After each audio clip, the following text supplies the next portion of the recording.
stream marker. All right. I have two more tier lists after this, but this one I am most excited for because I have used almost all of these servants more than a couple of times, unlike the other lists. The only two servants on this list I do not have is Summer Sei and Chacha. Chacha I can't get. Summer Sei I will probably roll for this summer just to have her, even though I'm not the biggest fan of Summer Kama. So, as always, let's go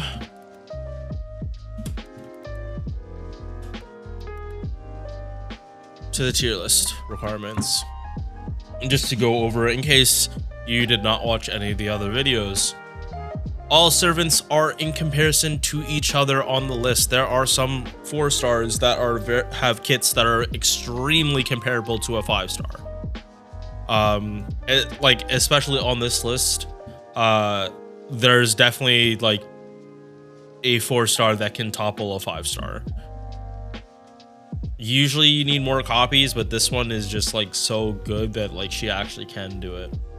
Much like Zenobia's can directly compare to Jalter when they're on the same MP copies. MP1 for gacha servants, MP5 for welfare or free to play, just because that's what's most likely. There's not that many welfare. Actually, there are a couple. Yeah, Jalter and Chacha off the top of my head. Max skills, max mana loading a pen. This is so they can do their refunds if they're loopers, and everything. C's if are at level 100, mostly the black rails, because this is consistent with this list. General tier list, these are tiers. What they do extremely well, or they're the only one that can do it, but they're not too niche.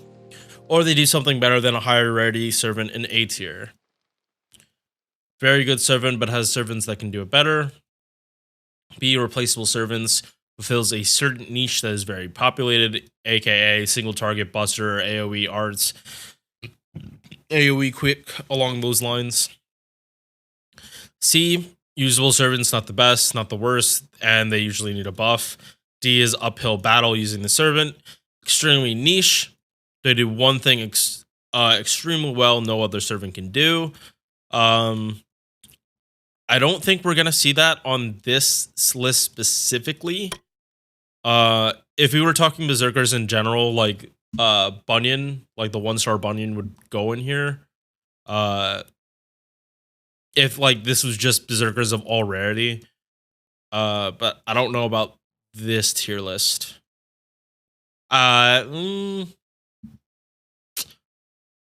No, there might be one. There might be one. And then don't use it all. They're garbage, clunky, needs a lot of buffs, confused kit. And yeah. Ease time. Let's close this out. Alright, so the first servant we are going to look at is Beowulf.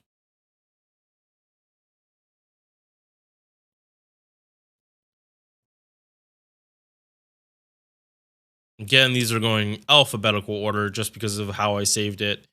I don't feel like messing around all the stuff on the list just to get it by release order. It'd be more annoying than anything. And I do kind of like going ABC order. Alright, so Beowulf. This is going to be the trend.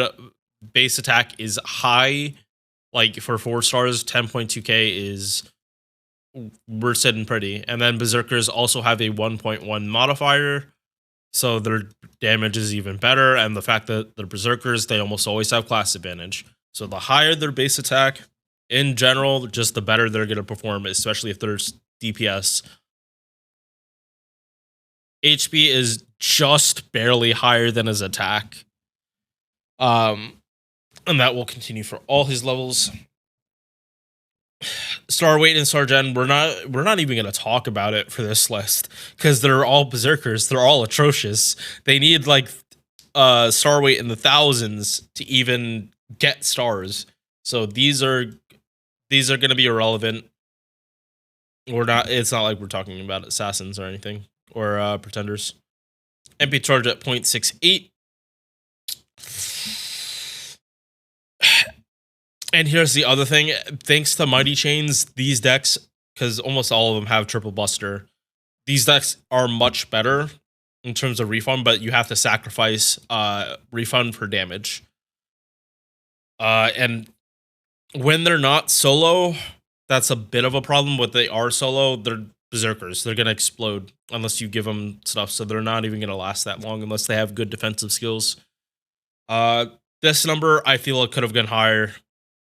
Like, he has decent hit counts, but this is a below average, and these are just like average hits, so his hits aren't the best.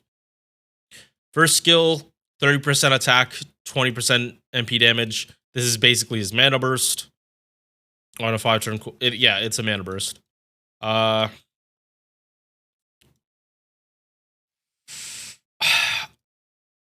don't like, it's not useless because it uses all the skills. So if you want to MP and then do Mighty Chain, it works. But you're only gonna get the benefit if you MP the turn. If you don't MP, you're not gonna get the full benefit of the skill. Second skill is 5,000% star weight, so good for a berserker. He needs this. 50% crit damage and 15 stars on 5-turn. So low cooldown. If you are using double Vich, you can do this back to back. Although if you're using Vich, like, he doesn't need this because Vich will give him the same stuff, like the same numbers. So it's just a bonus. And third skill has been buffed. This is out on JP. I mean, not JP, NA. Is this one? Yeah, this one, and this one's even older. Guts, 1 time 4 turns. On a 6-turn, go to uptime. 50% crit damage for 3 turns. Good. He could definitely use that. Damage mod against dragons and damage mod against giants. I don't know if giant is dragon or super large.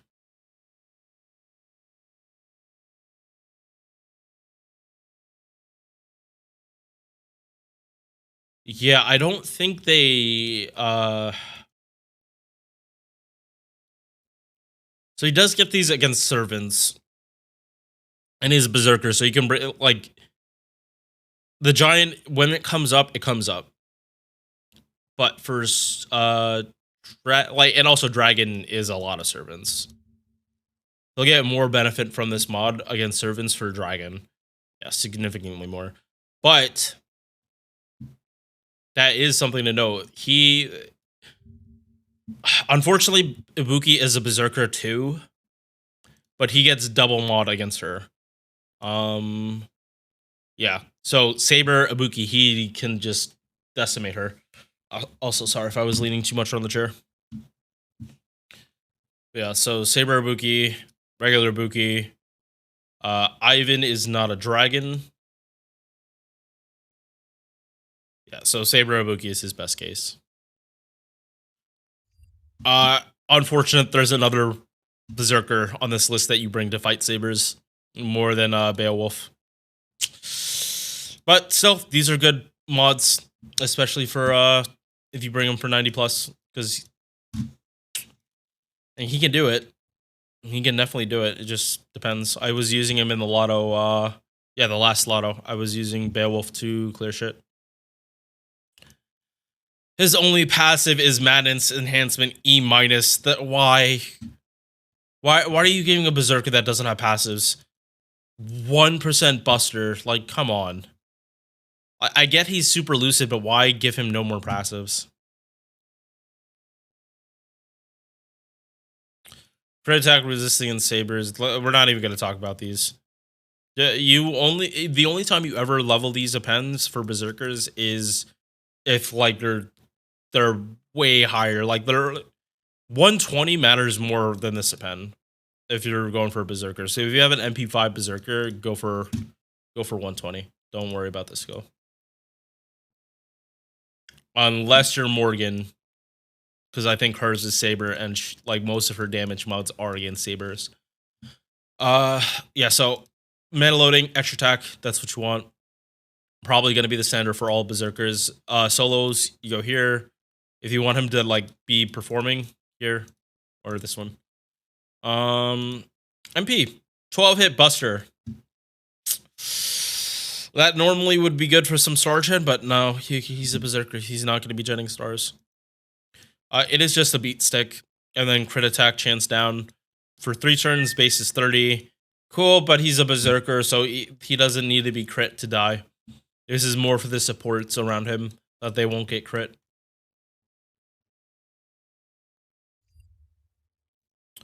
He is solid. He's solid B. Not amazing, but he's solid. Bryn.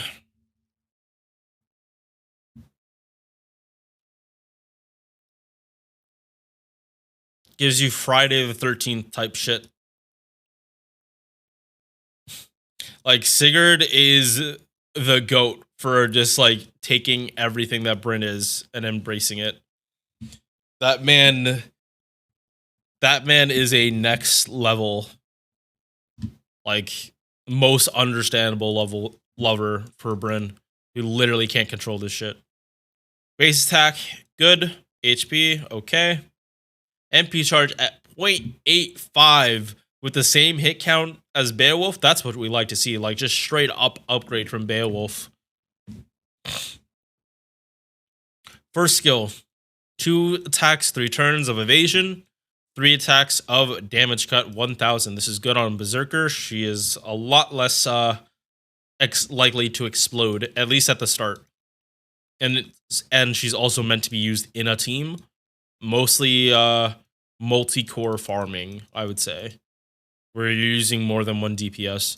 That's mostly for NA right now, because like when Buster farming comes out, like Bryn, not, she doesn't have a battery, so you can't do it. Oh wait, actually you can. No, you can do Buster farming. You just have to use double Oberon. She can do it because of this skill. Which, might as well get started talking about it. 20% gauge every turn. Which, Oberon needs... Double Oberon needs 20%. Or, I think it's 10. No, it's 10. For double Oberon. Wait.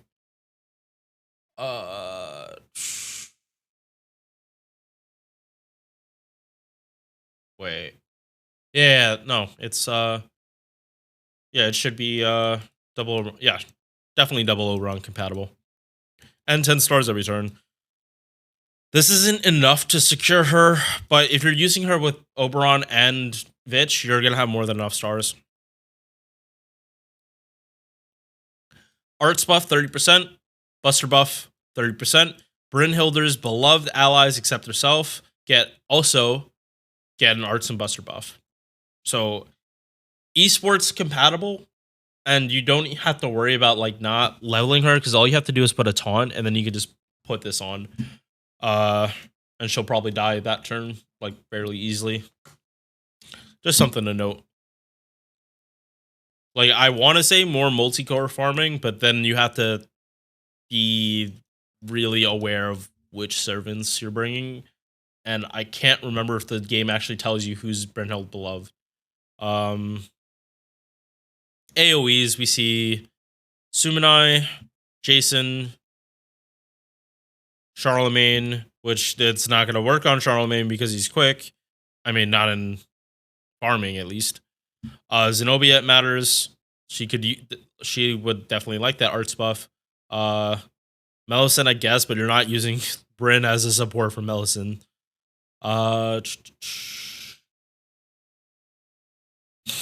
Habitrot, cool. Jekyll loses it if he's in Berserker.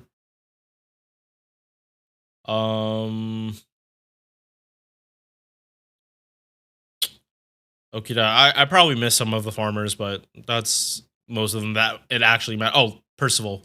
Percival. Yeah, sure, Percival could use the arch buff. Let him loop even easier. D minus matted enhancement. That's cap. Oh wait, no, no, that has to be cap. Isn't she? Doesn't she have higher magic madness enhancement as a lancer?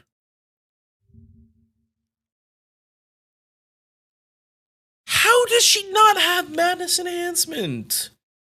What the fuck? She literally can't control herself from trying to kill someone. How is that? Whatever. I feel she should have madness enhancement as a lancer, because she sees like anyone she sees as like a beloved as Sigurd, she tries to kill.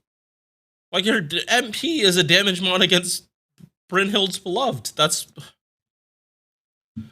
especially because Lancer Bryn could have used that madness enhancement. Whatever. Do you want to go mana loading here? Because it will make her starting like better, especially if you don't want to do double Oberon. Just like have her clear like I don't. Yeah, like if you have like AoE Buster support, like they'll like Merlin, like she'll work better in farming with Merlin.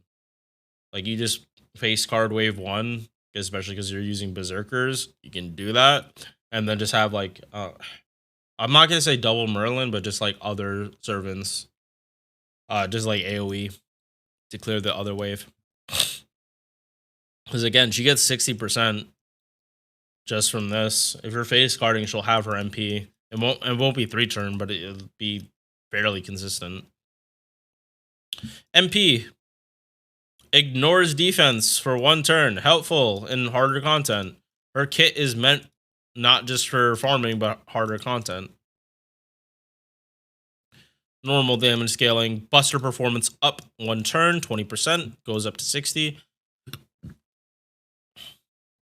And then Bond CE is this. She gets Arts and Buster 10%, but everyone else that's Brynhild Beloved gets 15.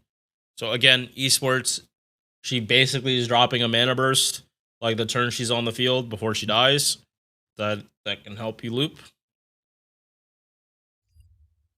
I am not putting her in EX, but she does go in A tier.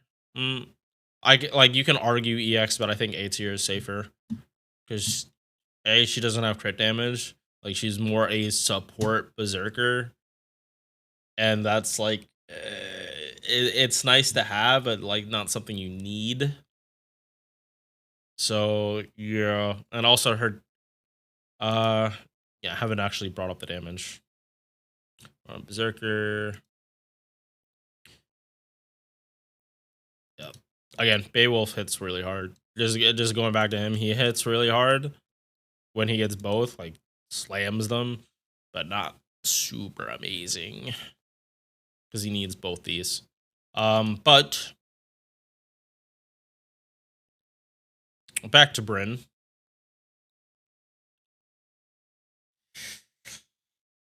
Yeah, she is. This is the main reason she's not an EX. Her damage is not phenomenal at MP1. Like you have a 1-star that can do Buster farming that hits harder than her. Like that's like if you need a farmer, like, you can just use Spartacus if you have the setup, which I am assuming you have the setup for these placements. Like ranking every servant on completely on their own in a vacuum isn't feasible in this game. Like if Spartacus can do Buster farming, like, and this is his base number at MP5, like he should. You're better off using him. But for harder stuff, like you wouldn't bring Spartacus. You would bring like someone that can clear.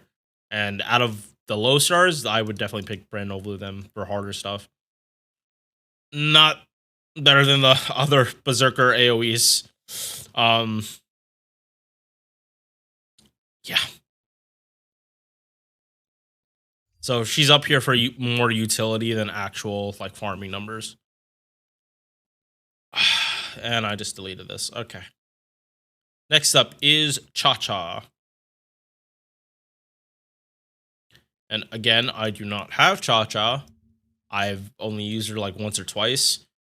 They need to like bring back, like they need to do a giant Gouda event that just brings all the welfares, like similar to the Liz event.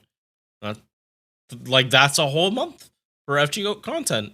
That's a whole month. Do it. Okay, so base attack for a Berserker, low. I know she's a welfare, but god damn, this is like, it's still better than a lot of like, especially assassins or casters, but this is low for a Berserker. Like her base attack is like 1,000 lower than the last couple. It's not make it or break on her, but it's still pet peeve. Berserker is supposed to have super high attack for their ranking. 1.03 gain is nice. Her deck, it's okay, but you're probably not going to be critting on this arts card. If you have to rely on just like completely face card and no crits, this isn't going to be enough. She needs more.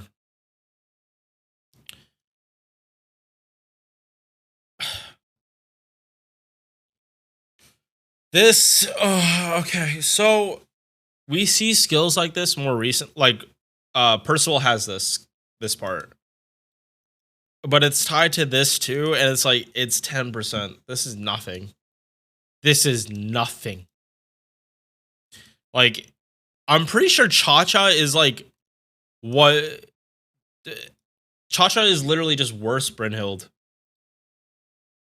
because she's a Berserker that wants to get hit, that doesn't have a guts. Like, what? She's going to die. Like, yes, she has this. So Berserkers, when they get hit multiple times, they will like get a lot more refund. But she doesn't have anything to keep herself alive. If you're planning to use her with Hoyin, like, she's going to explode. She's gonna hit once and die. Like this, no. Put a guts on this, please. 10 stars per turn through 3 turns, and then star weight dropped by 50% for everyone. This, I don't think this isn't enough to get her stars. Like, what the fuck? Like, if you've used MHX Alter, you know that this doesn't secure her the stars. This does not secure Berserker's stars. Like, this needed to be 100, like, Ushi, and Ushi, like, it doesn't secure stars for her. I'm talking about, Tyra, not Rider Ushi. Yeah, bad. Low cooldown. Good. Okay, uptime on this, but bad. This is bad. This is okay. This is very similar to Nobbu's attack buff. How it gets bigger as turns go up. You put a defense down on one person, and every turn it adds 10% more to it. It has 100% uptime. So good. And unlike Nobbu, from the way... Oh, okay, no. So unlike, just like Nobbu, she's not getting another attack buff. It's adding on to the debuff. So once this runs out, you're not going to have another 5 turns of basically 100%, 50% defense down. It's going to have to reset back to 10. I do think like that needs to happen, because this would actually be a very busted skill. And like, if you're using double Vitch, this is a use case for her. This is the use case, because you can put in, if you do double Vitch, you can put on 90% defense down for the 5th turn. That's a lot of defense down. So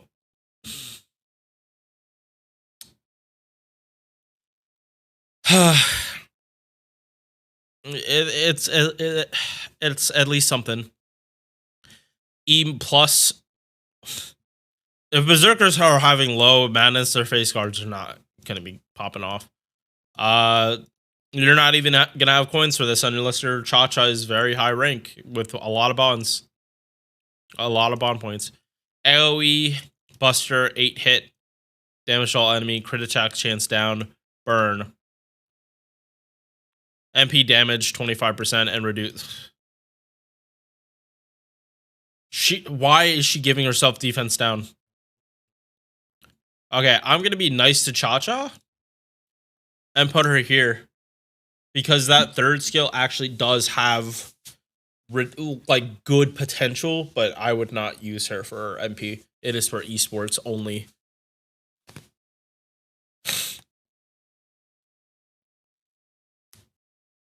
Like, and the whole thing with double Vitch, like, you better hope she dies or she doesn't die the turn you're trying to set this up, and you're not even gonna feel the full benefit. So she either goes here or here, and I'm gonna be nice and put her here.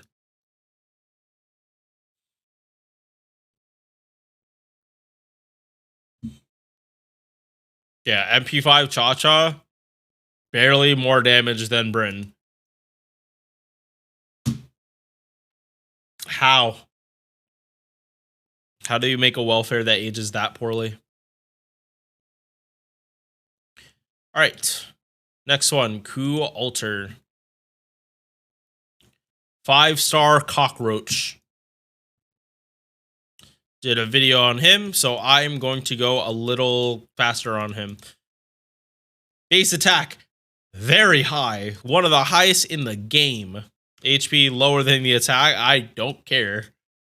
MB charge 0.69. Nice. Nice. Deck, very good. My god, does he like... His upstairs looks phenomenal. His skills, though, good defensive, 20% attack, and 50% crit down. He can actually take hits and not explode. 2 attacks of evasion without a cooldown, and 14% defense on a low cooldown. Okay. 1 time 5-turn guts on a 7-turn. Battle continuation is a skill that is constantly being buffed. Like, this is like percentage wise, like battle continuation is probably the most buffed year 1 skill out of all of them. Like, more than... Okay, so how... 1, 2... 10... 13, 14. More than, I want to say 75%. 1, 2, 3, 4. 4 out of 14 have not been buffed. So yeah, that's 75% of, about 75% of battle continuations have been buffed. So this is going to happen in the future. It's just when it happens is up in the air. But he has no offensive buffs in his base kit. Passives, EX, joke. It's actually C, 6% buster. Cool. It helps his damage, not as much as you'd want. You'd want it to be EX. Divinity for tickle. You want this. If he's anchoring, you want this so much. It will improve his gains dramatically, which you want in Mighty Chains. Because if he's by himself, BQA, and he can spam his MP better. And you do want to spam this thing. Has been buffed. They didn't change the OC, but the OC is 30% attack and defense. So if you are spamming this MP, he does not take damage like a normal berserker. He is very tanky, but only if you can loop his MP. And the normal effect, when they buffed it, is removes all defensive buffs. So you cannot hide from this man. Unless they have, like, unremovable shit. Which is more common these days. But goddamn. as a cockroach, in comparison to her. Oh yeah, and his Bond CE gives him MP damage and a guts. So what they're probably gonna do is give him the Herc treatment and get, or the King Hassan, and like do something to this battle continuation that when it procs, he gets more. He gets something from it. Probably like a really strong offensive buff. But it's, if I had to take a guess though, I would say they'd go more of the King Hassan route. Yeah, let's bring up King Hassan. It's got to be something like this because Ku is like so there. He has so much in his kit to stop him from actually dying. Like a buff like Herx, where like when the guts procs multiple times, it doesn't work on him because he's not, the guts isn't going to proc. Ku Alter needs something like this that gives him a buff when the guts is active, and then if the guts procs, he gets something more. Like his Bond CE works for that. Like Tyra functions like that. He has a very similar Bond CE to Tyra. So that's the buff I'm seeing they do for him in the future. They don't buff protection from arrows. This thing is like busted. They don't buff this skill. This one maybe, but this is such a high number, I doubt it. So it's probably battle continuation, since again, it's most likely. He's A. Just because if you need an anchor, Herc, if you have the Bond CE, is just better. And because that this list is incorporating you having enough Bond points for at least one append, for Berserkers, I am gonna slash mana loading and put it more on extra attack, because like a lot of these Berserkers can anchor. So his MP damage is high because he has a buffed MP, but no offensive buffs. But he's not the tankiest of Berserkers. He's not the biggest cockroach. That belongs to someone else. So but he can function in teams. That's his benefit over Herc. He can function in teams. Unfortunately, like, because he doesn't have a battery, he's not the best at functioning in a team, though. He's more versatile. He's more of a jack of all trades, single target Berserker and master of none.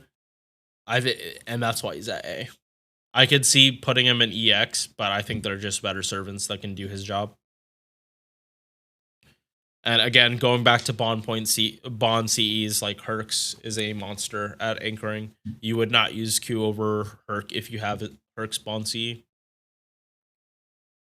Next, Fran. This one I'm ranking as a farmer.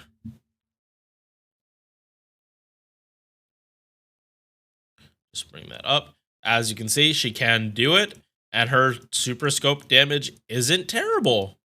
You do have to bring BB as a support though, or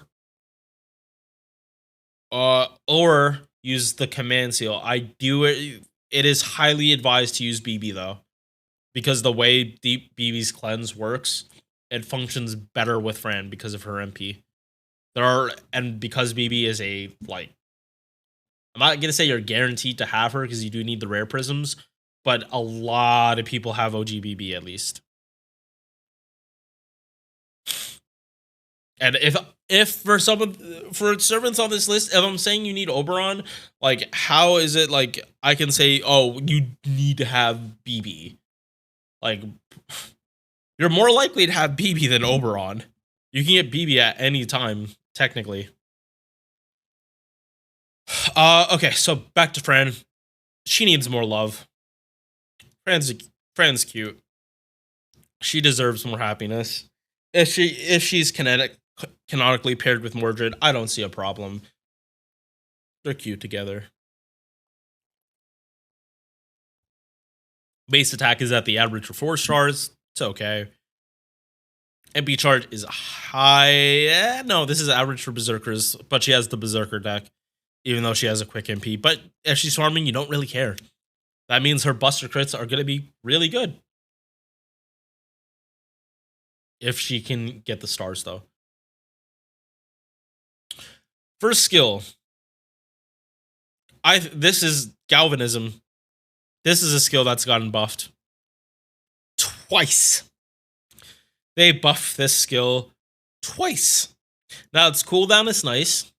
It's basically a golden rule with a lower cooldown.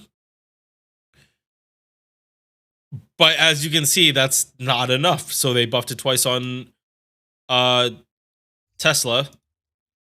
So I think she needs to get debuff immunity on this skill.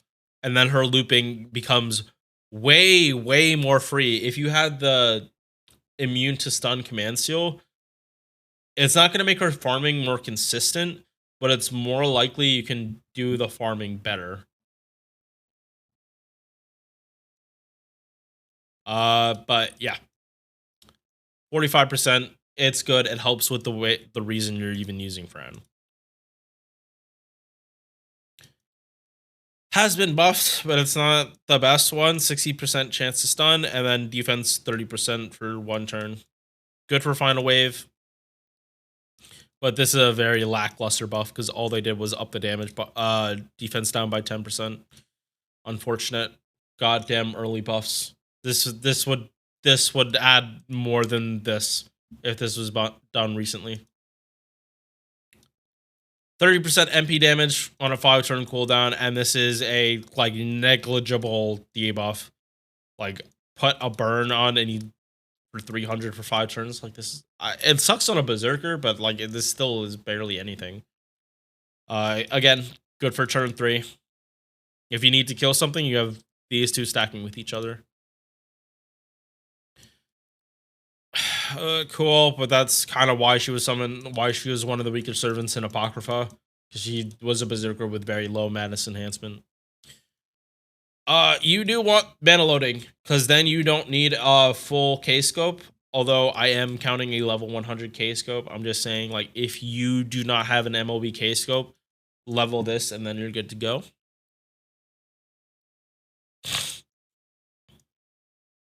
Six hit AoE quick. And again, her base MP charge for a quick servant is fairly good. Like, for a Berserker, this is kind of low because their gains are usually balanced around their face guards. But for Fran, because she's a quick Berserker, not a buster, they had to nerf her gains here. If her face cards were worse, because like this deck is horrendous. This is really bad. Year 1 design, by the way. But this number is at least passable. And with her MP gain,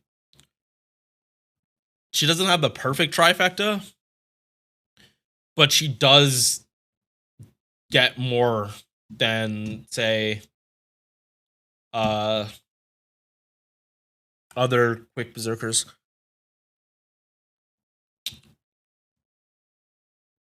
Oh, no, actually, sorry, scratch that. There is a quick Berserker that does way better than her and doesn't have this massive demerit of a guaranteed 2-turn stun like Tamamo Cat. I believe Tamamo Cat has this too. This is why BB is a necessity. And I bitched about Okita having this and how that wasn't consistent, so you couldn't really, like, sometimes you just got lucky and you wouldn't need the support, and then, like, you're screwed because you didn't refund enough. You are going to refund enough for this, but you have to plan around with BB. You have to. It's either you're using another DPS to clear waves, like, say, Paracelsus, but even Paracelsus, like, that's iffy. That is very iffy. So, again, her buff to Galvanism needs to give her, I don't know, maybe 2 instances of debuff immune. Or just flat out give her debuff immunity for like 3 turns. And then she is so much better. She'll be so much more consistent than, like, say, Lancelot, too.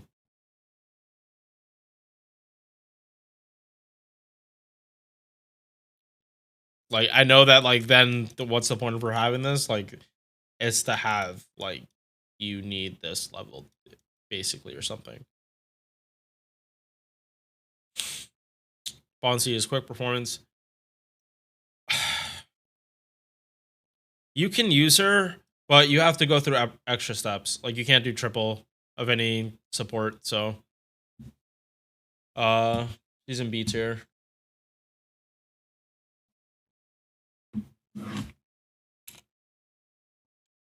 I actually no. Let's see, because that demerit is annoying. It affects her numbers. She could be hitting so much harder if she got a buff, but she doesn't have a buff.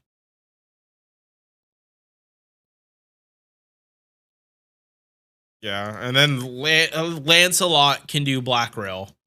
Yeah, there's no fucking way I can put Fran in B when she's just like Lancelot just does this so much better and easier. Like, we haven't even gotten to Lancelot, but like, unfortunately, he's the elephant in the room. He's the baseline for AoE quick farm berserkers. There aren't that many, but he is the baseline. So you're in C. Hopefully you get buffed. Galatea. Interesting one. Pants waifu. She is coming out this month on NA. Base attack, it is lower than the average 5-star. Her HP is super high, especially for a berserker. Like, I really do wish, like, her gameplay is more, she is way more tanky than any other berserker. Well, not Dinku, but like an arts DPS berserker. She's one of the tankiest one. No, she is the tankiest. She is the tankiest. But she does look really cool, and I do like her gameplay. You can mix and match supports. She's not just double cast Doria. This is low. I really wish this is higher, but she has ways to make up for it. Her deck, very modern. 5-hit quick on a berserker, cool. It's mostly for refunding mighty chains. And that is more specific for... It's more specific when she's in the team, because you don't want to really solo with her. She's still a berserker that doesn't have...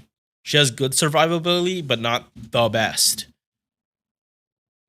That is the next one. The next one is the best surviving berserker. First skill, 30% arts and buster, and buff removal resistance, 100% for 1 time 3 turns, and then a base 20% battery. They could have made this a 7-turn.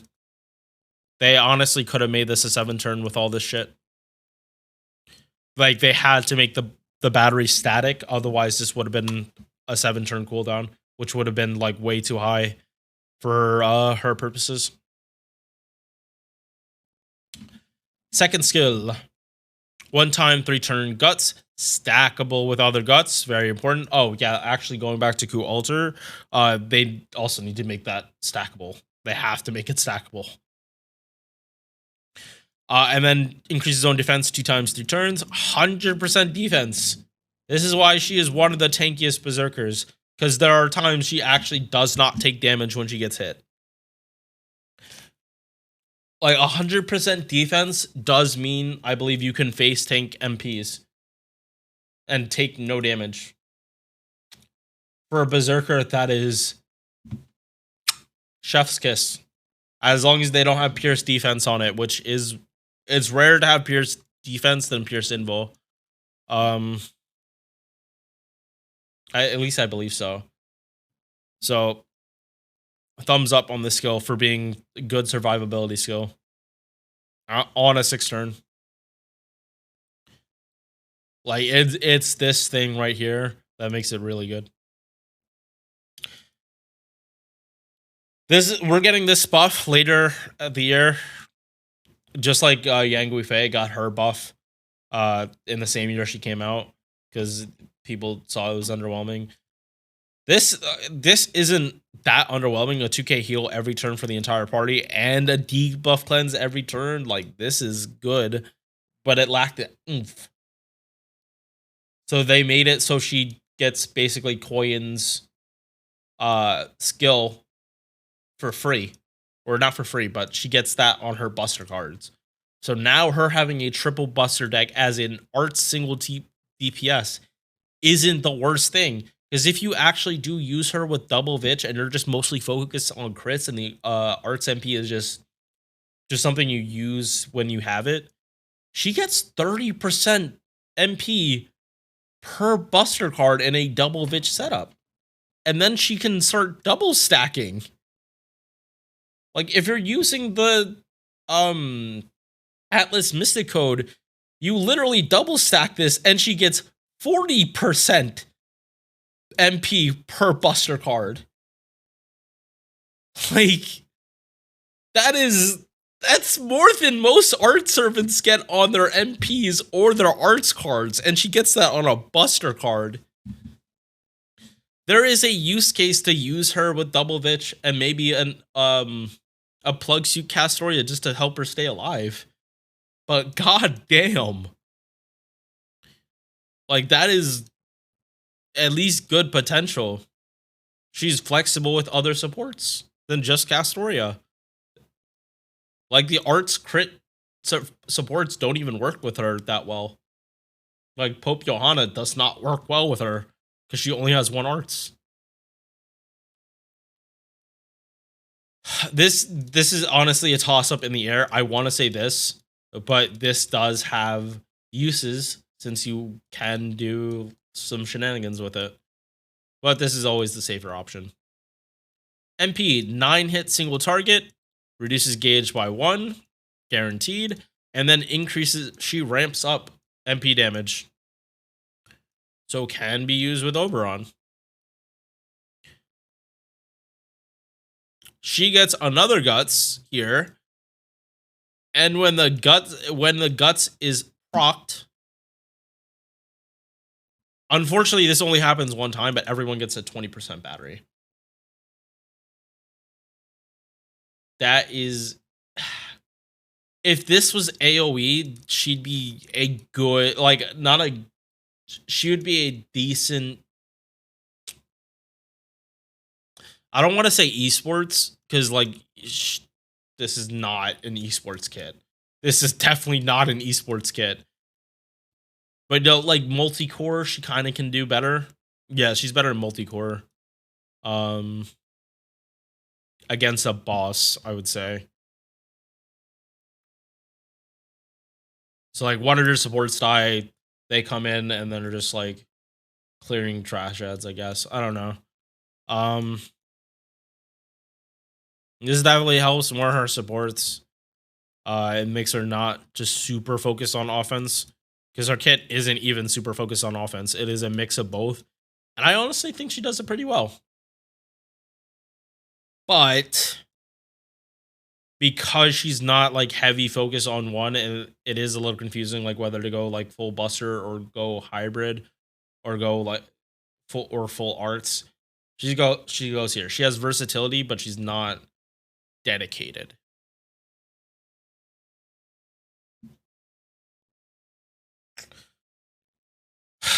Herc is EX. Herc with his Bonsi is EX. They have not buffed him because his bond, and he's a year 1 servant, because his bond CE is more than enough of a, oh no, sorry, they have buffed him. And now he doesn't need another buff.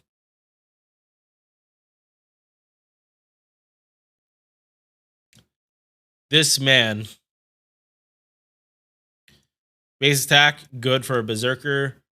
High MP charge, but this is normal for year 1 because hit count is dog shit. It is very, very bad. First skill, Bravery, 31% attack. Mental debuff resistant, 42%. It's not bad, but it could be better. Second skill, dodge for 1 turn. 30 turns of 36% crit damage. Again, not bad, but they don't really buff this skill. Eye of Mind False has never been buffed.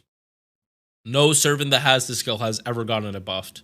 So this is not, Herc is probably not going to be the one they do it the first one on.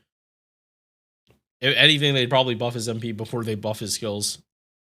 And then the dirty, nasty buff. 1 time 5 turn guts, stackable with other guts. His Bond CE gives him 3 guts. Before this skill, you literally could not pop this if you were running the Bond CE. You literally could not. But now, you can pop this guts whenever. If you are using him in optimal team, which is him just at the end, and you happen to be using Atlas, you can start double stack. Well, not double stacking, but you have way better uptime on this. But if you want him to like solo shit, you do need Atlas very much. This, don't fucking worry about this. Holy shit, level this, and he like MP, Q, A, and he's refunding a lot. He's refunding a lot of MP from that. His gains got so much better from the addition of Mighty Chains. Like, it wasn't just a quick buff, it was a buff to all solo units. And then as MP, 15 hits to 1 enemy and reduces their defense after damage. I really want them to buff this MP because this is literally the worst thing in his entire kit. Oh, it is this one. Yeah.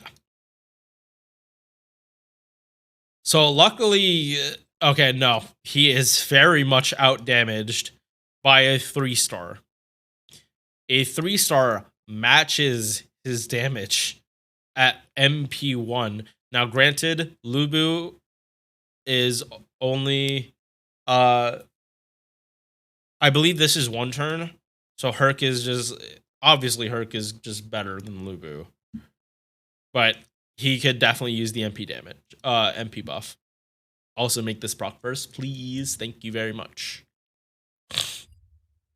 His Bond C is broken. He's the best. He's absolutely one of the best anchors in the game. Like, King Hassan is definitely more tankier and he can output better burst damage. But Herc used to be red till it's dead. It still kind of is red till it's dead, but like he can refund better now. So his MP, so if they buff the MP, it's just a buff to his gameplay. Ibaraki, next one. Also single target buster. Not an anchor though. This is apparently Suna. Or Suna's beloved, and she turned into an Oni. Unfortunate. Base attack just above average for Berserker. I mean, for a 4-star. MP charge healthy at 1.3, and her hit counts are not. They are not bad. She has a modern hit count. If she can crit on this art, she gets good refund. Mighty Chains do look good. Quick card, okay. It's mostly just for Mighty Chains or QABs. Like, if you are using it in a Mighty Chain, like, if you don't care about refund, you put this first and then go for damage on the last one. First skill is a mana burst for 3 turns, basically. It's 20% attack and then 30% MP damage. If you are able to loop her MP, holy shit. You can do a lot of damage. Second skill.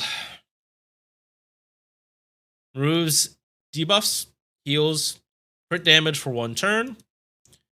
If Shu-10 is on the field, either caster or assassin, she gets 30% attack for 3 turns. If Shu-10 is on the field, Ibaraki gets a 20% base battery. Does not scale. Not a bad disengage. It's definitely a good lore buff. But when are you actually using Shu-10 and Ibaraki at the same time? That's kind of the issue. It's more, if it happens, it happens, but you're not You're doing it for meme teams. And then a morph, which not bad on a berserker, but shapeshift is a skill that is, it's not the most buffed, but it has gotten a lot of buffs. Like half the servants that have this skill have gotten it buffed. Yeah, actually exactly, yeah. More than half. That is 62.5% of morphs have been buffed. So possible and good for my waifu, because this is more likely skilled to get buffed. So any Tamamo buffs is good save.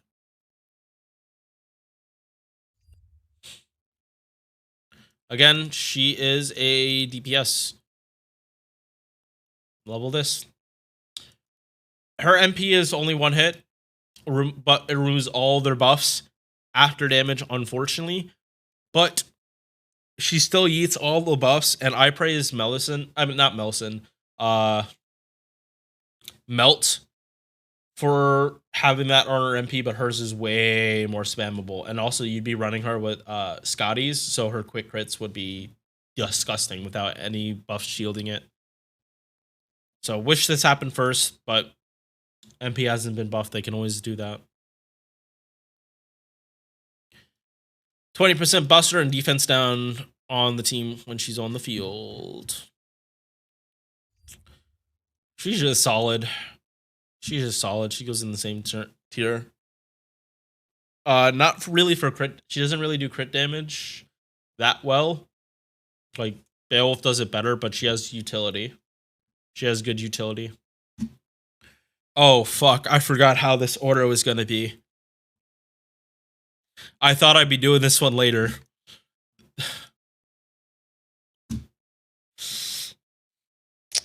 If there was a berserk, no.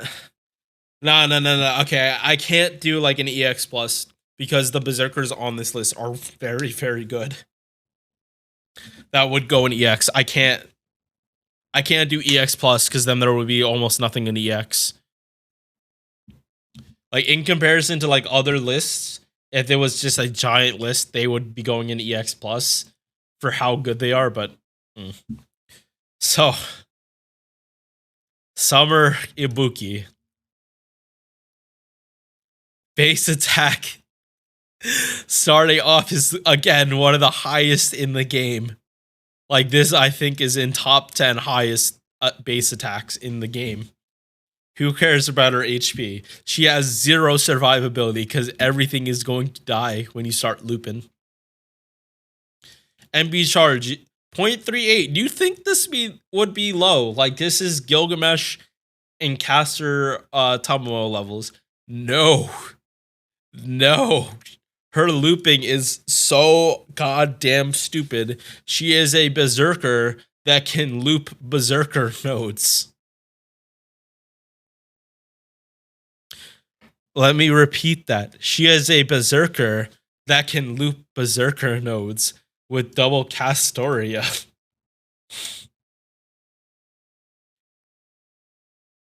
Oh no, I think only with Zufu, but maybe you can do it with double Castoria. But yeah, she loops so easily. If you're a Musashi user, for most of your farming, you're gonna switch to Ibuki, hands down, because Ibuki does farming way better than Musashi. Because Musashi is meant for boss fights, not looping. Did you know that her second skill doubles the hits on arts cards? Because most people don't use it for that. Unfortunately, her fifth, basically the Musashi skill, is almost useless because you don't need it most of the time. Most people use her for farming. She's better in boss fights. You can't talk shit about this deck. It is all modern hit counts. Nothing is below average. It's good. 20% attack, 30% crit damage to the party. Both of these better than Ishtar's skill. And then any summer servant, including servants that have a costume for summer, so the male servants that have costumes, Doman gets this. 30% MP gen. Like, what? The only reason this is on a 6 turn is because this is as conditional as it is, but she gets this buff herself. Bruh. Second skill, targeted 30% arts and buster, and then reduces their skill cooldown. She can do this on herself. So all her skills, you can bring them back down a cooldown. So all of this shit is on 5 turns, not 6. That makes her even better. If you use the Atlas Mystic Code, she has 100% uptime on all of this shit. Third skill is a 50% battery, stars per turn, and star weight Berserker on again, a basically 5 turn cooldown. What the fuck were they thinking? She is not like Melisande broken, but she is like leagues above any other arts farming servant. You cannot compare them. She blows everyone out of the water for how easy it is to loop with her. The fact that you do only need 1 Castoria and her damage doesn't even suffer that much because she's still using a Black Rail. It's stupid. Madness E sucks, but then she gets this to make up for it. So, like, even if she has something better, this is EX Madness enhancement, and then she gets a little more on top, along with reducing with damage cut on a Berserker. This is her survivability damage cut. So on weaker enemies that can't barely do damage, she barely takes damage. And then buff removal resistance, because why not? Harder to take her buffs. This to make your farming easier. This if you're not killing something and want to kill it. If you have MB2, you will get both of these. Sick. Cool. Because of Domin. AoE 5 hit. Damage mod against Earth. Reduce their crit attack, just like Raikou. Removes all defensive buffs before damage. You go very, very, very fast with her in challenge quests. Very, very fast. They can't shield themselves. You can't hide from her. Arts and Buster up 8%, and then damage mod against Earth by 10 when she's on the field. She is the best arts farmer in the entire game for 3-turn farming. While her damage might not hit the highs of other servants, because this is with the modifier calculated already. There are better arts farmers. If you look at Io, she does around the same damage, but this is against type neutral. This is with the modifier. Io would hit harder if Ibuki is not fighting someone with class advantage, and she almost never has doesn't have class advantage. It's foreigners and like Beast, I guess, and then Mash. Most of the time, she's hitting hard. Like Muramasa against Sabers or Lancers, Muramasa might hit harder in the... No, Ibuki hits harder in the startup waves from Muramasa. She hits harder for these first 2 waves, and then Muramasa kind of like can beat her out. But it's still like you might not loop enough with Muramasa unless you're using 2004. Unless you're using double Castoria. Ibuki doesn't need that. She's EX. Probably the top of EX, if I had to guess. She is so good, chat. She is worth going for higher copies. Summer 7 is a monstrous time. All right. Jalter. Summer Jalter. The first welfare I ever got in this game. I didn't get regular Jalter. until last April, I think that's when I first got her, and then I got her MP2. Lucky me. But this is my first Jalter, and she was carrying me for a long time in the game. Long time she was carrying me. You guys didn't really see this, like, because I wasn't really streaming FGO at the time. But yeah, first 4 months, Jalter carried my ass through everything. And our swimsuit looks nice. Deck. Modern hit counts. MP charge lower, but that's because her just deck is better. Mighty Chains makes her refund even better. First skill, self-regeneration. She gets 1 evade, 1 attack, 1 turn, every turn for 3 turns, and 30% MP gen.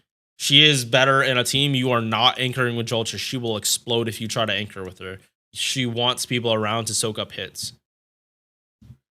Second skill, 20% attack, and she, on normal attack, she burns them. Works with Honey Lake. I wouldn't... This is kind of nothing. It's mostly just for Honey Lake application. And it's on a 5 turn, so there should never be a time the enemies are not burned unless they're cleansing. So you should always have Honey Lake on for Jalter. It will up her damage dramatically. Not like Black Rail helps her MP. She's a MP 5 welfare. She does not need the help for MP damage as much as, like, say, her. But you're not using Black Rail on her. 1 turn, Buster buff, 20%, ouch, 20% battery. This kind of hurts some Berserker, but it's not the biggest thing. You can heal. If you use her with Merlin, you can just heal up. But on Vich, this sucks. Because Vich will, like, get her down to, like, 6,000. So a third of her health is gone if you use her with double Vich and you're popping the batteries. She might explode even easier. Madness EX. I don't even know why she has EX. I think it's just because, fuck it, if you get a swimsuit, I'm getting a swimsuit. Fuck you. I'm pretty sure that's why. And that's talking to OG Janu, who turns into a sociopath in summer events. She actually loses her goddamn mind and tries to brainwash people, and thinks a shark, a giant attacking shark, is a good pet. When I say I'm gonna kill you to other people. Unfortunately, she's a welfare. We do not have coins for her, Sag. Even if you get Ponten, you don't have welfare coins. Big Sag.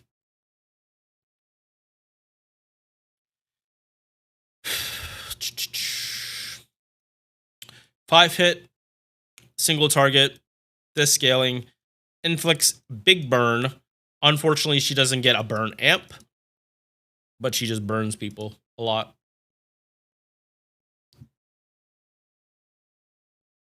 Yeah, so base MP, she hits harder than Herc because she is stacking buffs. And then MP 5, she is hitting harder than Kintoki.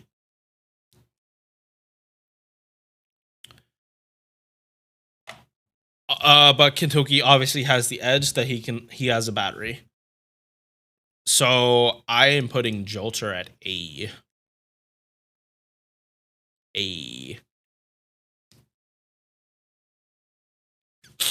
She just hits, like, way harder than these other single target Berserkers. And her face cards aren't bad either.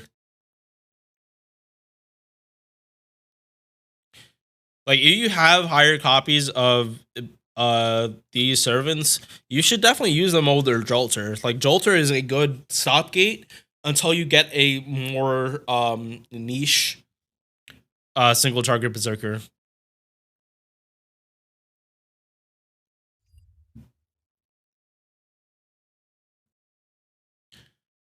EX. Like, some of these are easy. Some of these are super easy. Juna, base attack, or Arjuna Alter, base attack, average, but Berserker, so it's better. This man's costumes. I love the Suiting Council one. I love him with the glasses. It looks good on him. I am not the biggest fan of Sage 1 and 2.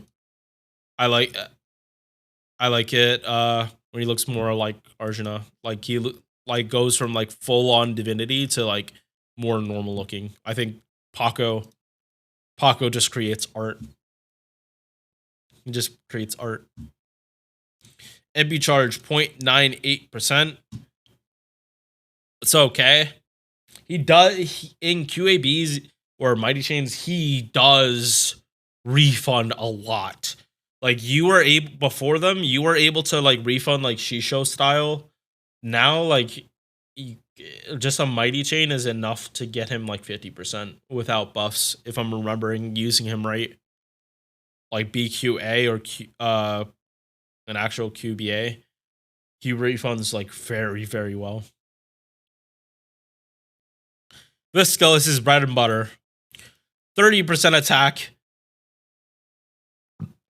If the enemy is debuffed, 50% damage on a 5 turn. You use it with double Vitch and you're double stacking this shit. He puts a debuff on his MP. He gets this for free. And if you really can't land the debuff, there is actually a 50% CE that gives you increased debuff success rate. So it literally lets Juna put his debuff on pretty much everyone that does not have like magic resist above, I think, C. So disgusting. Star weight on Buster cards, 6,000%, so higher than most other supports giving them, along with a 30% battery. This lets him do Buster farming. Guts, 2k. HP, 2k. This is his weakest skill. And why he's like, can you use him in Challenge Quest 2? Even if he gets hit, he's a Berserker, he gets a shitload of MP from it. Madness EX, that's what we like to see. Wish he had another Buster buff, but that is just asking for way too much. Buster, you need this to do Buster farming with a good CE. Otherwise, you level this for when you're face guarding and just make him... Oh. Okay, so actually, this is the caveat to his refund. My Juna has this unlocked and not the mana loading. I made a mistake. And I should have gotten this first. So now I'm suffering and having to get to bond 9 just to let him do Buster farming, and he'll only be able to do that for 1 bond level. Sucks for me. I should have gotten this, and then he would have earned this and been better. But at the same time, I don't regret it, because using him in Grail Fronts with this, very, very nice. Very nice. His MP is broken because of this part. It'd be more of a noodle if he didn't do this, and it procs first, base 20 Buster debuffers. So not only does he get this, his Buster cards will hit harder, his face cards, but then his damage mod will proc. Vitch and Oberon, they don't give debuffs. So if this doesn't land, his damage suffers dramatically. You need this to land, which is why that CE, that increases buff success rate, is very good for him. If the debuff is already going to land, he just blows most people out the water. He's not the most versatile Buster farmer for a Berserker. He's definitely not. Morgan takes that role hands down. But for pretty much everything else, like, you're gonna make them explode at MP1. If you get more copies, he's just better. He is the reason FGO had to like rebalance and put higher debuff res, like way more mechanics, because he like literally broke the game when he came out for how fucking disgusting he could be.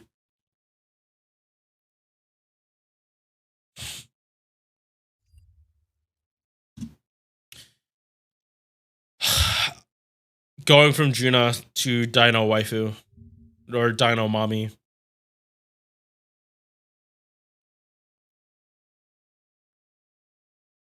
I know a lot of people aren't a fan of the animal traits. I don't mind them. She's cute. Base attack, low for a Berserker, but still decent for a 4-star. MP charge, 0.85%. We like to see that with our hit counts being average. And she has different traits based on your ascension. Animal characteristics in Demonic Beast. That is Bitch Darkness. And also, like, when you're fighting Beast of Cherishment. Demonic, Dragon, Humanoid, Oni. A lot of these are... they're not helpful, because that means Suna just fucking eviscerates her, like, off the face of the earth. She can be very squishy. So she has a special morph that is 30% defense, and instead of the extra 30 for one turn, she gets star weight for a turn. Luckily, it's Berserker numbers, but still needs a buff. Next skill, 30% Buster and Quick, and then targetable overcharge one time, 3 turns by one stage. This one's okay. And it's nice because if you do happen to run her with like Castoria, just for survivability, you get an extra state of overcharge. Is nice, but not. I could use it. I'm not gonna say it needs a buff because there are probably other skills that could use it, but in general, she does need a buff. 2k heal, 1 debuff cleanse, and then insta-kill immunity for 3 turns. She's a Berserker. Like, she should be more concerned about actually not getting hit than stopping insta-kill. She's more likely to die from a face guard than an MP that insta-kills. But, you know, like, this is good for esports. If you're fighting a really annoying boss like King Hassan that is actually just straight up insta-killing everyone, she flat out kisses. So, utility. Single target, 10 hit, and she burns herself. It is unstackable. And then Buster attack activates first. This is okay.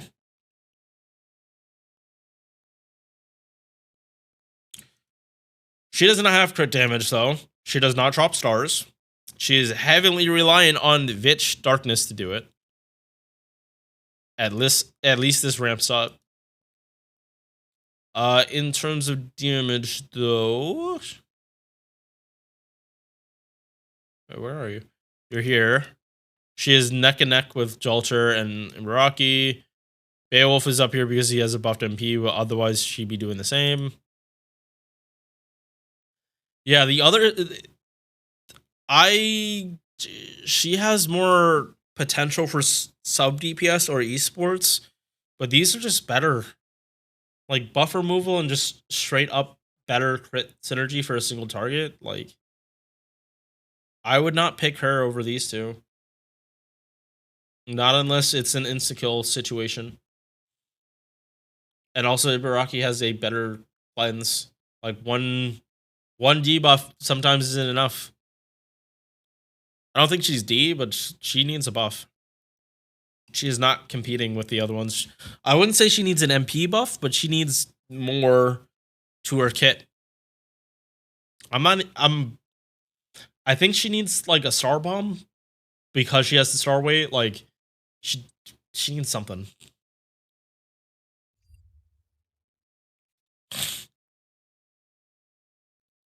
Next up, Kintoki. He is your 90 plus, or honestly 90 plus or 90 plus plus. If there's a wave that has one enemy, and your event CE is 50%, you're using Kintoki and he will blast that enemy out the goddamn water. But that's pretty much his only use. His one use is to nuke whatever he is fighting for that one wave.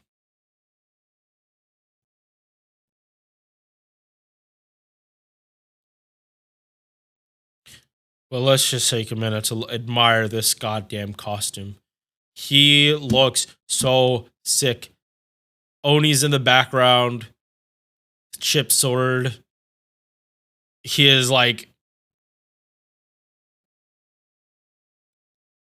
his Kyo outfit is just so good. And then the fan art for all the appreciators of male physique. You get nice fan art.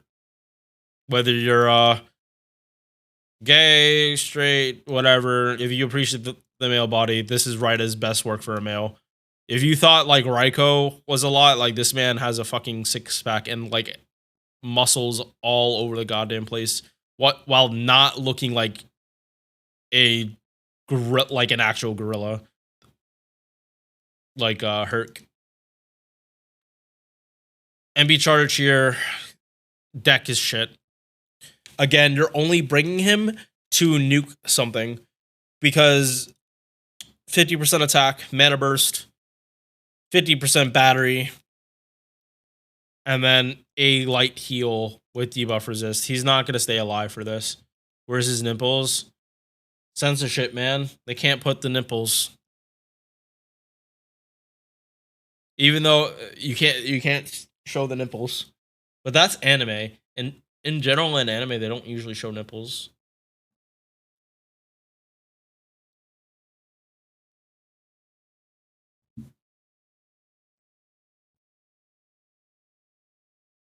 They don't show nipples unless it's covered.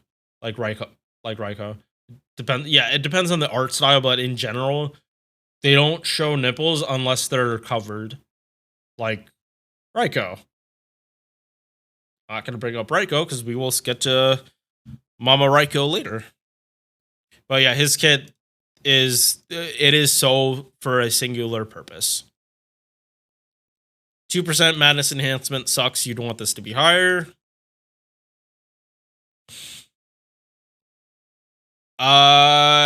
If you probably want this because again, you don't care about the face cards. If you get this, you can do it without an MLB event C. You can just go from 30 and just nuke it, which is very cost effective and much more likely for you to have one copy of an event C than an MLB. Because sometimes it just doesn't fucking drop. Like during a lotto, sometimes it just doesn't fucking drop and you're screwed. So having this is helpful. Now his MP ignores defense, good. With the buff. Oh no, it always ignored defense, but now it's also Buster Res, unfortunately after damage. So if you're bringing him, you need to do BB afterwards. Oh shit. All right.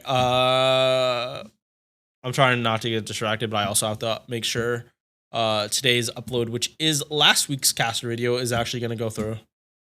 But yeah, follow up with Buster, and you will pretty much nuke whatever you brought him to fight, and also stuns them in a boss fight. Cool, but it is his survivability basically.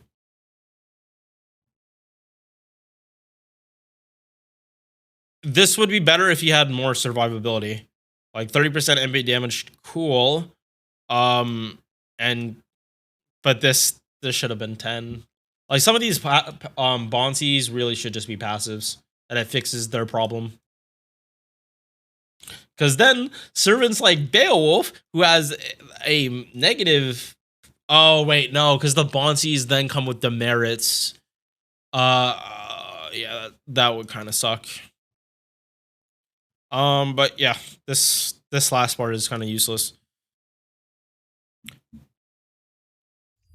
Now, I have to preface this because of I have to bring up the tier list requirements again.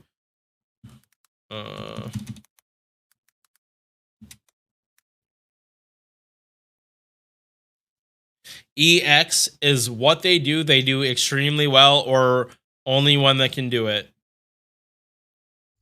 This is a single target berserker with a high mana burst, and if you're able to buff him up, he does more damage. This is him without any buffs. And then you follow up with a Brave Buster Chain, and then he just does more damage. He needs a buff, but what he does is the best.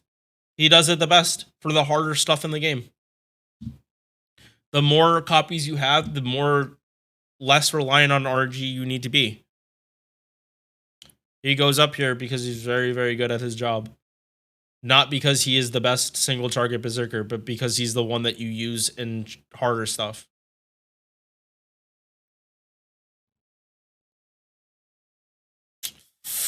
Whoa, Kriemhild.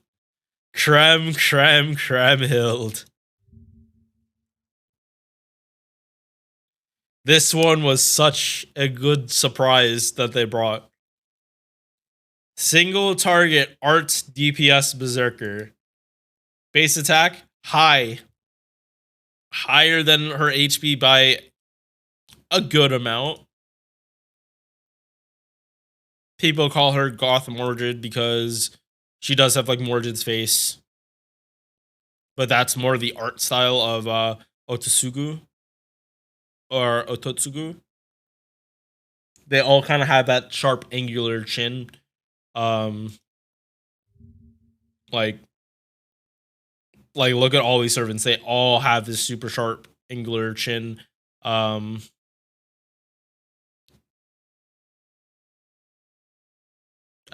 Except Spartacus. But, like, all of them are like have that very distinct feature. Which is surprising that he drew Kriemhild. Or they drew Kriemhild. I actually don't know if they are male or female. Deck is very modern. It's average across the board, but it's fine. First skill, AoE drain guaranteed. Azzy, what's up? Yep, tier list. Defense down 20%. Crit attack chance down 20%. There's a lot going on in this skill. He's good. Second skill, 30% arts and buster, and then damage mod against chaotic alignment. Sick. She gets that for face guards. All these for 3 turns. This honestly could have been a 7 turn, because this is a lot of damage you're getting from this skill. Third skill is a taunt to herself, along with a 50% battery and a heal for herself. All you have to do is put Castoria's third skill on her, which you probably will be doing anyway, and then she gets free refund for a turn after her disgustingly good MP. Madness EX. If you've seen her dialogue, this makes so much sense. And like at some point, like you feel bad for Sumanai, and you realize why he's Sumanai. But their dynamic is kind of cute. 20%. If you can get the coins, you're going this. This does make it better, but she's single target, not AoE. So this isn't as important. She's gonna go fast either way. MP.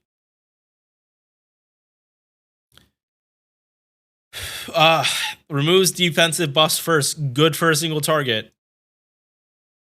Damage bot against dragon enemies as a berserker, so you bring her to fight any dragon in the game, including servants. So all these servants, except these 2, you get class advantage for.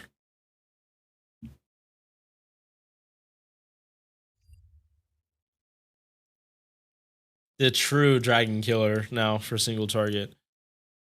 And then arts res down because why not? Her MP itself doesn't refund the most, but you're roiding her out and giving her, like, just popping multiple batteries. It really doesn't matter. She refunds enough from her face guard, and then her MP will just get her the little boost she needs.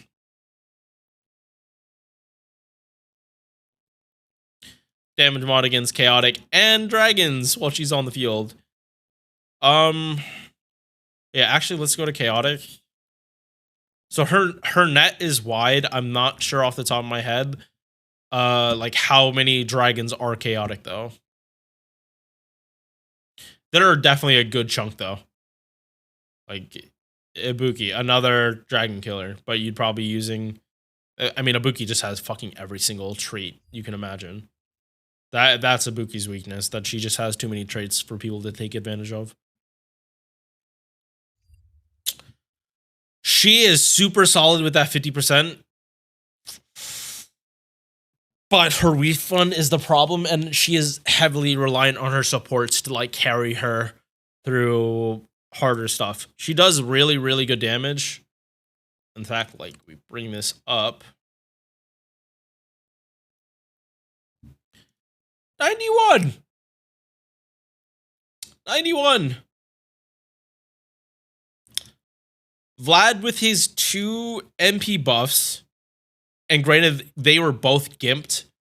Like, or the first two, like, the reason he has 2 MP buffs is because they gimped him, like, both on his original release. The first MP buff was to bring him up to normal standards, and then the second one was to actually be an MP buff. If she gets both things, she blows him out of the water. Vlad just has crit potential, which is why like she's in here. I do think she's on the same level as Galatea, though. I think they are very comparable.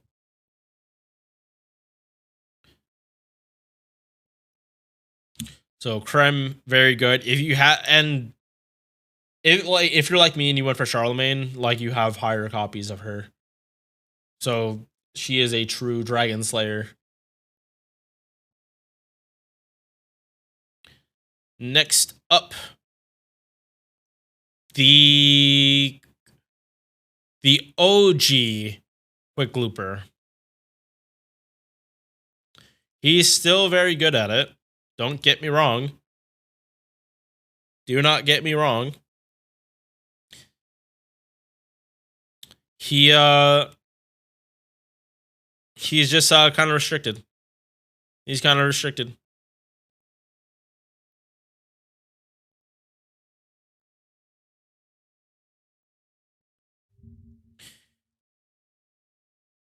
So, Lancelot is a servant that has been in the game from the beginning, and they have never buffed him. He has never gotten a buff. That is why he lags behind. Base attack is good. Deck fucking sucks, but you don't use face cards. Also, this is shit. But again, it doesn't really matter. Eternal Arms Mastery.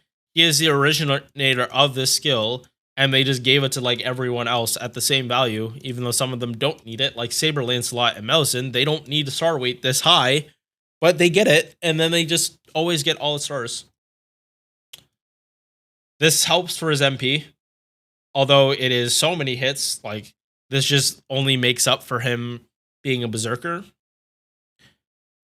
And then this, more crit damage, and then 100% MP gen for 1 turn. This is why he's able to do quick looping.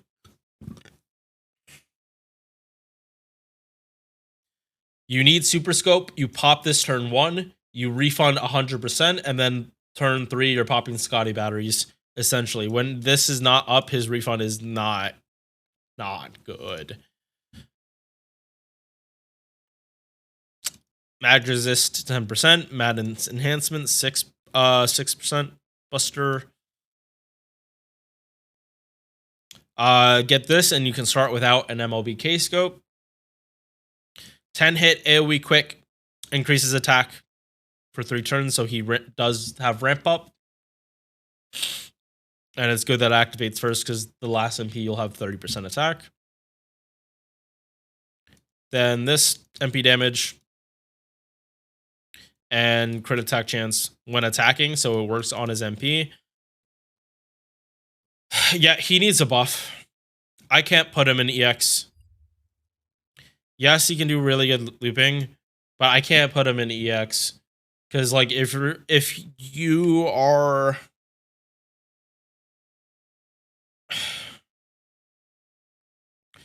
there's another one that can just do it better. That's number 1.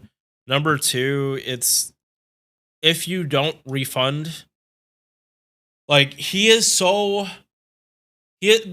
because of his lack of battery, he is so super specific about whether you can hit a refund in turn one, whether you can refund it or not. You might be able to not need 2004 though. 2004 is just like no. Okay, so if you're doing like Black Rail, you don't need 2004, but if you are doing Super Scope, you do need it. Like it's good damage for Berserker, but again, if you are not hitting the thresholds you need, you are kind of screwed. You can't use it in events because you're not getting the CE. He is definitely solid.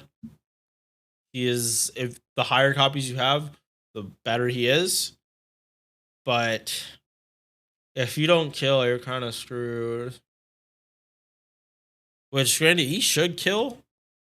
Like, I really just want him to have a buff of some kind, and then I can put him in EX. But this...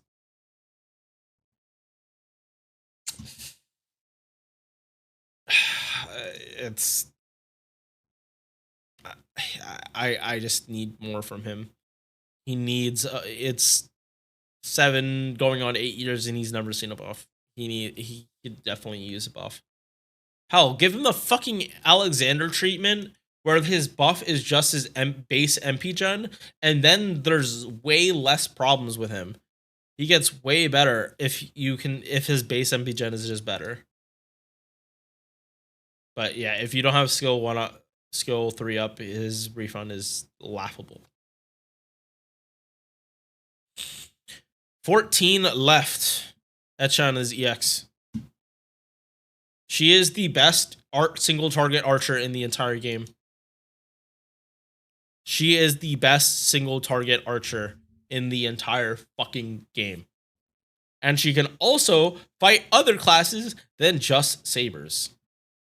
And does really, really good damage. Base attack lower than average, don't worry about it.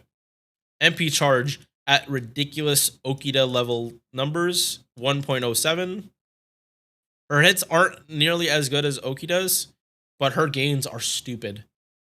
Like these, if you crit on these, which she's a quick servant, you're supposed to, her damage is really good. And she's compatible with both Scotties, whether you want to go full on OG or mix and match, which I definitely recommend mixing and matching. She's just so fucking good, and she's a not coked out. That's a reference to Fallout, one of his older videos. But she is an actual Shinubio. I don't even know how to fucking pronounce it. She's like the kids that are still 8th grade syndrome, 7th or 8th grade syndrome. She's stuck in that because she bought her lightsabers on eBay. She is the epitome of servant verse characters because you can't tell how much of her lore is actually bullshit or not. Whether it's a fanfic or not.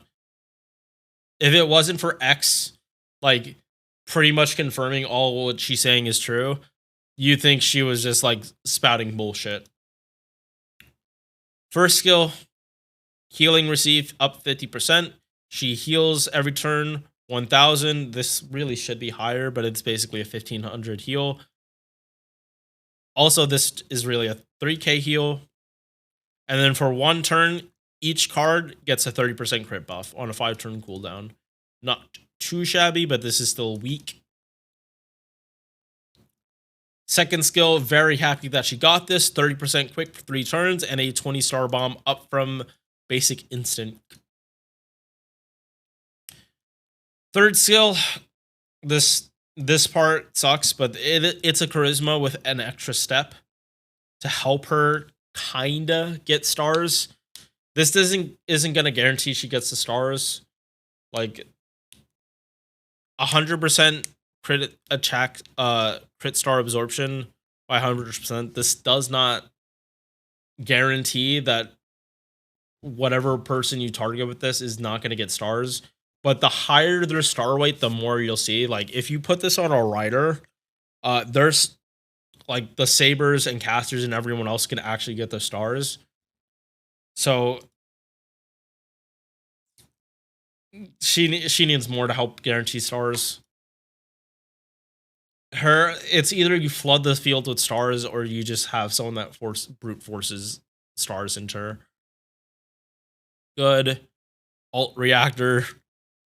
20% debuff resistance. Cool. Get this.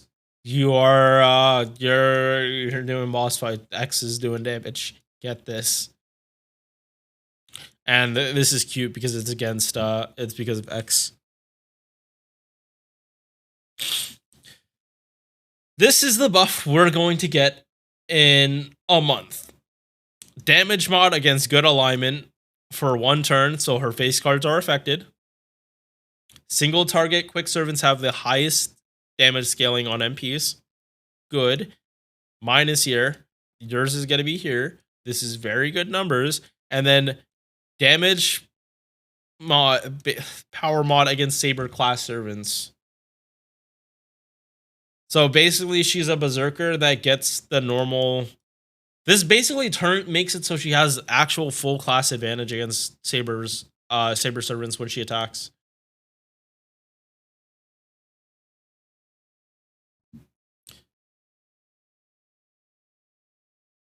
Like one of them is a basically 50%.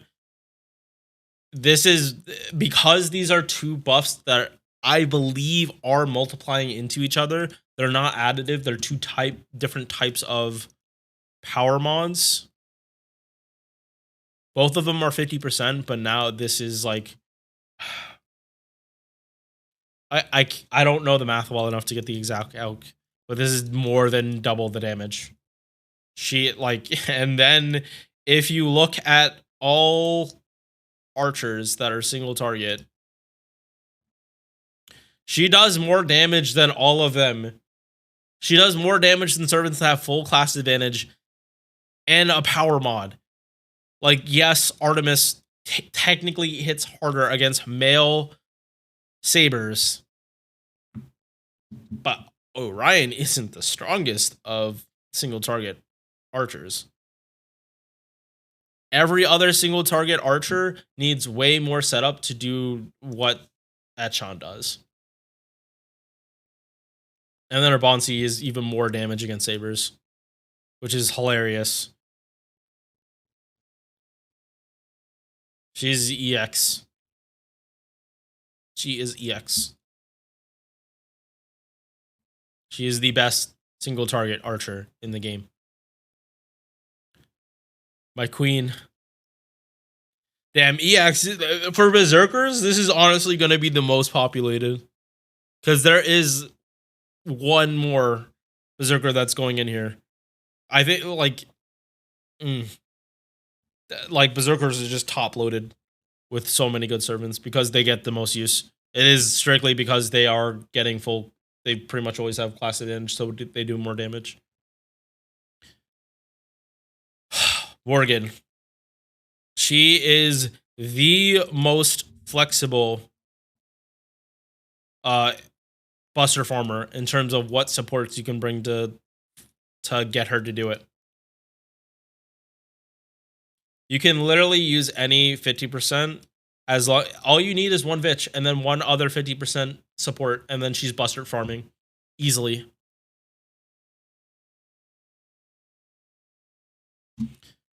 Not gonna go too spoiler heavy. Just know this Morgan is very close to what would happen if we saw the history of one of the Saber Alters. Or if Artoria's kingdom didn't have a Mordred to end it prematurely. What could possibly have happened because of her? Yeah, I don't know why I keep I really don't want to give story spoilers, but like if you haven't, NA hasn't gotten to Avalon yet, but she's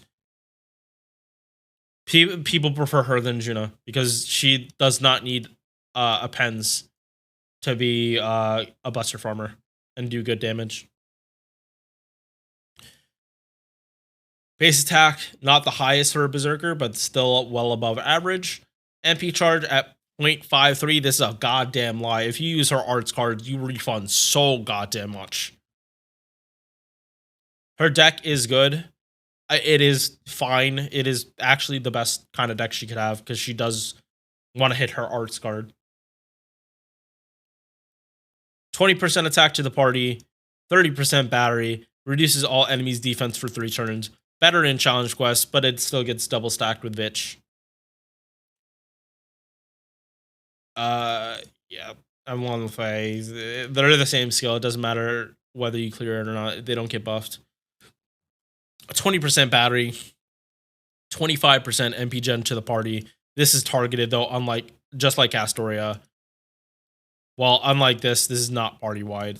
Unfortunately she does not have Castoria's kit with a bus as a farmer. It's similar, and that's a lore thing why their kits are so similar.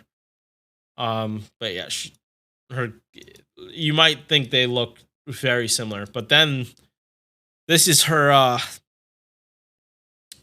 my god, this skill. This takes a giant steaming shit on Arjuna's guts. She gets so much, and I don't even know how this is still a 7 turn and not higher, because this does so much. 3k HP revive, 5 turns of star weight, 30% crit damage. Along with every turn you reduce attack and crit chance. So even if they're debuff cleansing, she's just going to put it right back on them. It is effectively 3 turns of this. Like, unless they are literally cleansing before they do any damage, which means they're wasting a turn, they are always going to have this up. So their crits are going to hit for a lot less if they even crit. And then she drops 15 stars. Juna does not have a star bomb in his kit.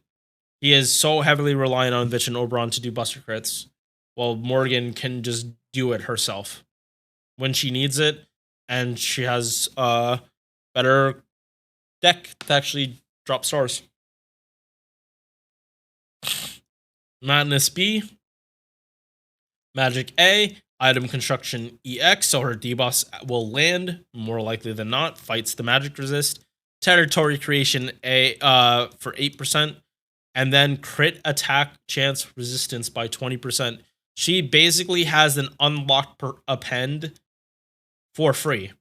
She also has the Saber enemy, but for her specifically, I'm not saying you should pick this over these two. Like, you definitely should pick this or this. But for the use case, like her best use cases, you would be bringing her to fight sabers. Then the MP, damage mod against Round Table Knights or Fae, 50% for 1 turn, activates first, good, and it's a turn, so her face cards benefit. Damages all enemies, inflicts curse. This is the real reason she's in EX, because in her stall teams, you cannot kill people. You can't kill Merlin or Castoria unless you're straight up unless you're getting buff removed constantly. Because you pop her MP first, then you pop Merlin's, then you pop Castoria's. And then you have 4 stack of Castoria's Solemn Defense for 3 turns. And then you're probably popping this more than once in between that time.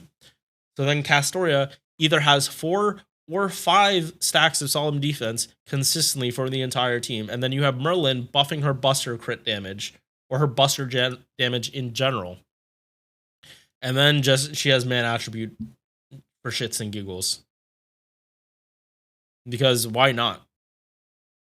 Damage mod against Fae and Man while she's on the field. You're probably never gonna use that.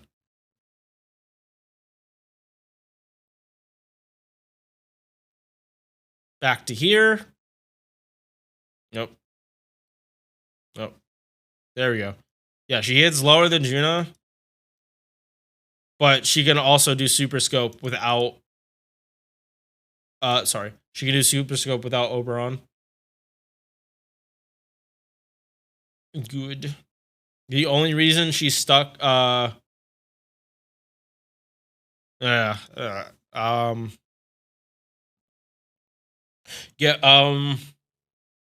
yeah. So if she had 5-turn cooldown on her other Buster buff, I mean her other battery, she'd be able to do this like Artoria. She would basically be Buster farming like Artoria, like that kind of flexible.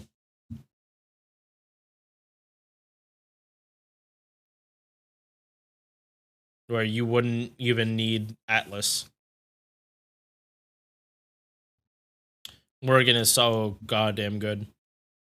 You should be saving her for her, but just know don't go for a super high amount of copies for Morgan when she comes out. Just get her, because we always have pity. Just get her, and then she goes on rate up all the time, like literally every 4 months. So just every time she goes on rate up, just get a copy and then back out. You if you do that, you'll get MP3 before before it's even been a year since she came out. Yeah. Like I think at this time she's had 4 rate ups. It might even be more than that. She's had 4 rate ups in like a year and some change.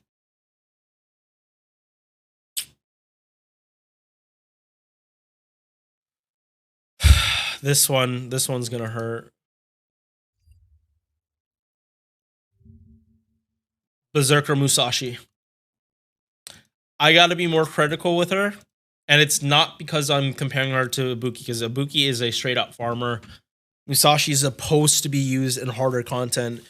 At least now with Ibuki, like she doesn't need to be doing the farming that she used to. Like she's not. So more people are bringing her to do her original intended job, which is boss fighting. But she's a little too squishy for that role.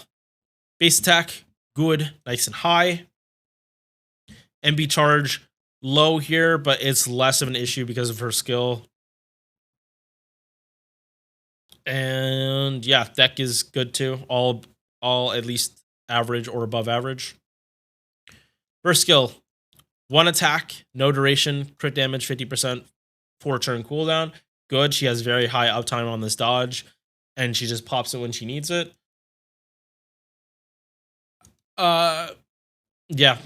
I know a lot of people don't like this skill, but it's a dodge without a cooldown. If she's being properly shielded, you might not. She might have this off cooldown by the time it's actually used. Second skill, I hope they buff this. They buffed OG Musashi's version of this. They need to buff this one. Doubles the hits when attacking with arts cards. Normal and normal damage goes up when using arts cards. Normal attack damage.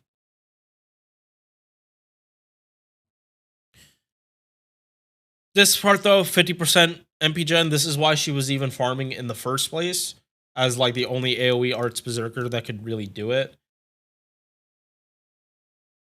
But it does put her in the situation where if there's the chance she does not refund 100%, well, you don't have a battery now. So you have to either have a mystic code that forces it, or just be smarter about your Castoria buffs, or give her a like starting charge CE. Unfortunate, but that's just the reality.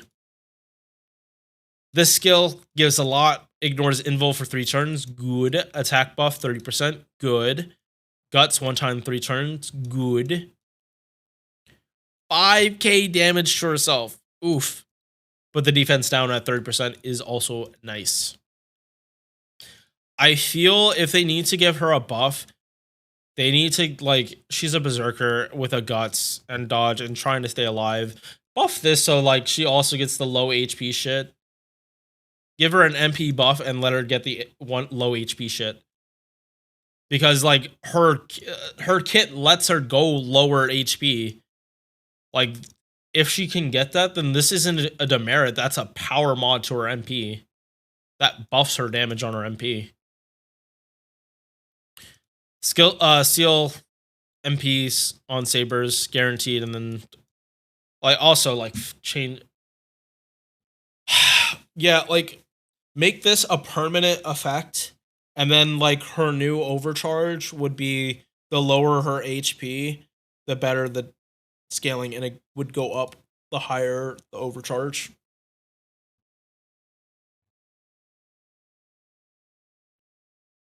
Then Bond CE. MP, this is actually a really good one for challenge quest. MP damage up, buff remover resistance by 100% for 3 turns while she's on the field. No, not 3 turns, 3 times. So if you know you're fighting a boss that yeets off buffs, you can comfortably bring her over using a black rail and just like not have to worry about like certain gimmicks.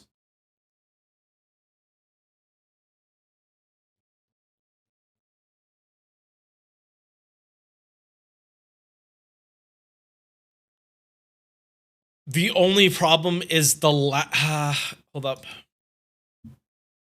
So okay, now we're back to Berserkers. AoE.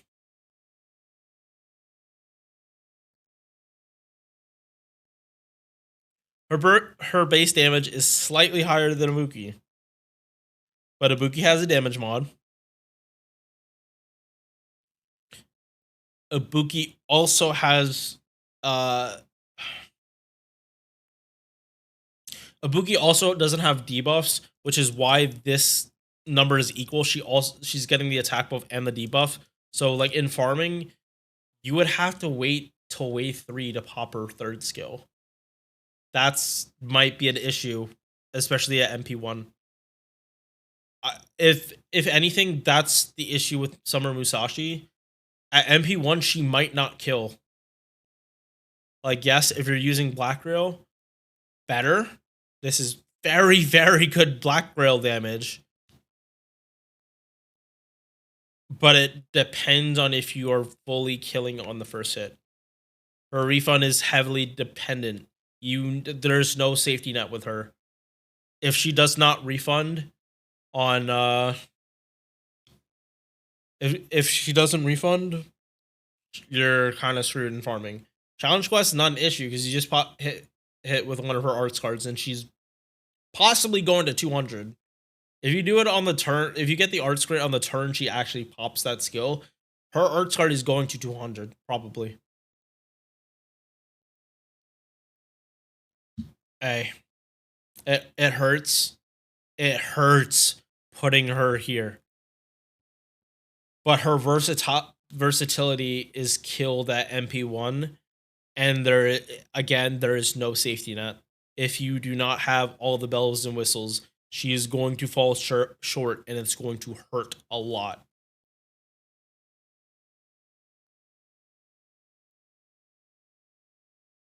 She is a buff away from being better. She is literally a buff away. I want that low HP MP upgrade. I really, really want it. And then I think she goes to solid EX. Like, in a challenge quest, 100% you should choose Musashi over Summer Ibuki. In farming, it should be Summer Ibuki, but Summer Ibuki can do challenge quests very, very well. You just have to, like, really hold her hand. 1, 2, 3, 4, 5, 6, 7, 8, 9, 10, 11. Almost done. More than halfway. Nightingale.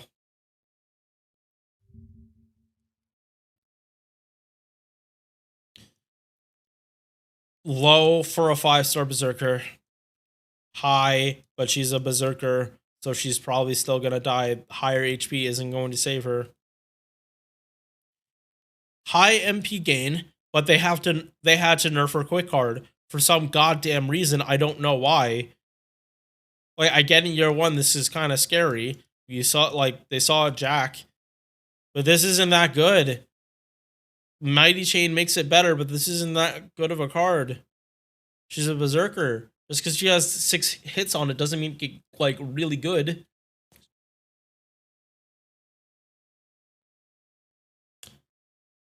Targeted heal 4k, that's good. Debuff immunity 3 times 3 turns. Insta-kill immunity. Technically, you can use Nightingale instead of BB for farming, but that's a higher cost. And by that I mean like for like Okita, like farmers that stun themselves.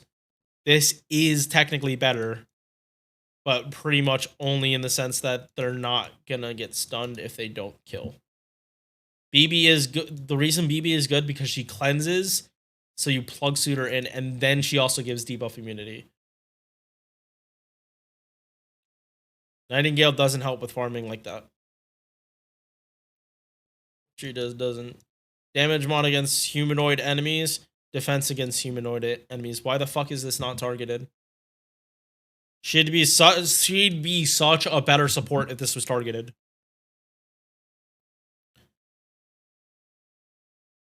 %50 targetable buster buff. Now on paper this sounds good, but there's a giant fucking elephant in the room when it comes to a buff like this.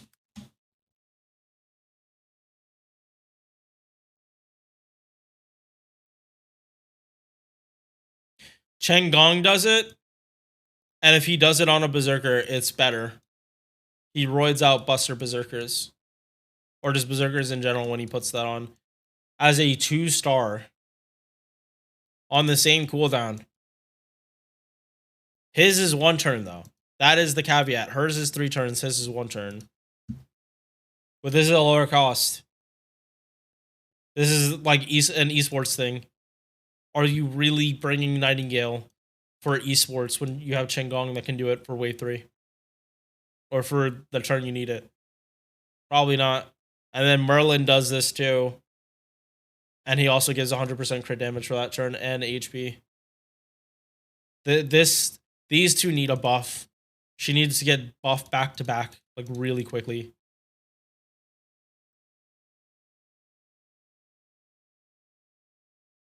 You shouldn't be face guarding with her. This, when you get her, she's a support.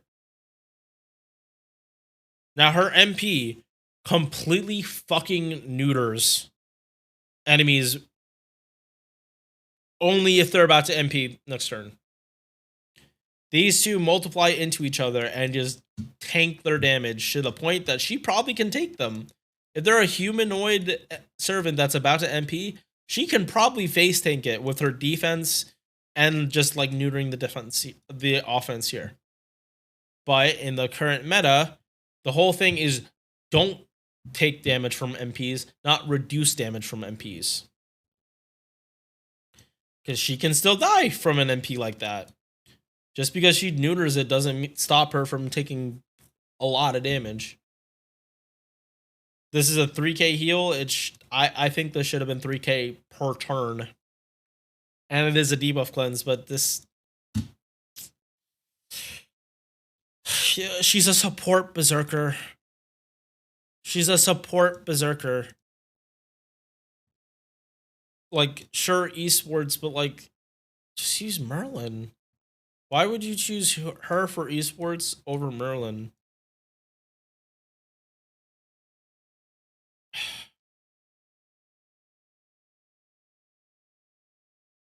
I want to like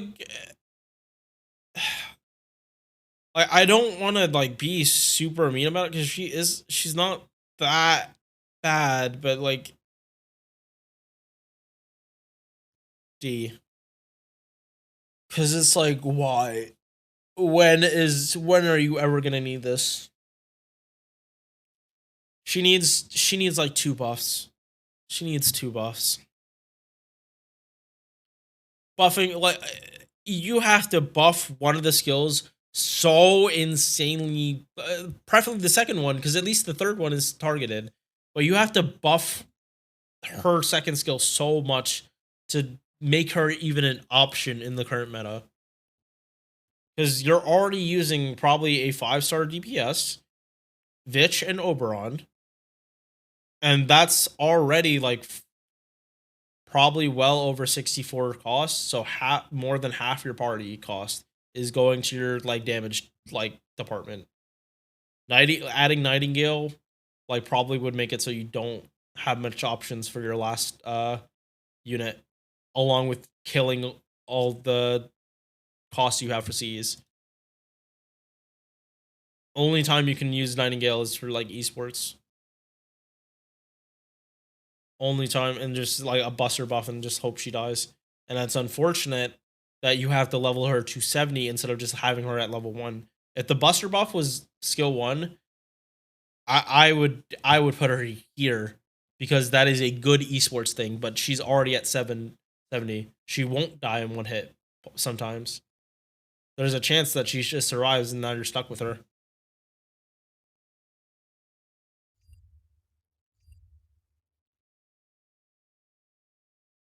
Buff Nightingale, please.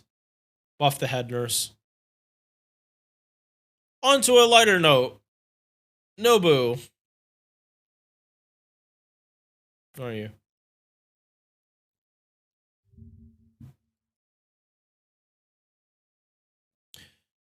This Nobbu is the equivalent to my Summer Jean. When I started on JP, one of the first events that got rerun was Gouda 5, and I believe she went on Raikou for that. I tried to get some Gouda servant. I can't even remember which one it was for that banner. I got plenty of copies of her.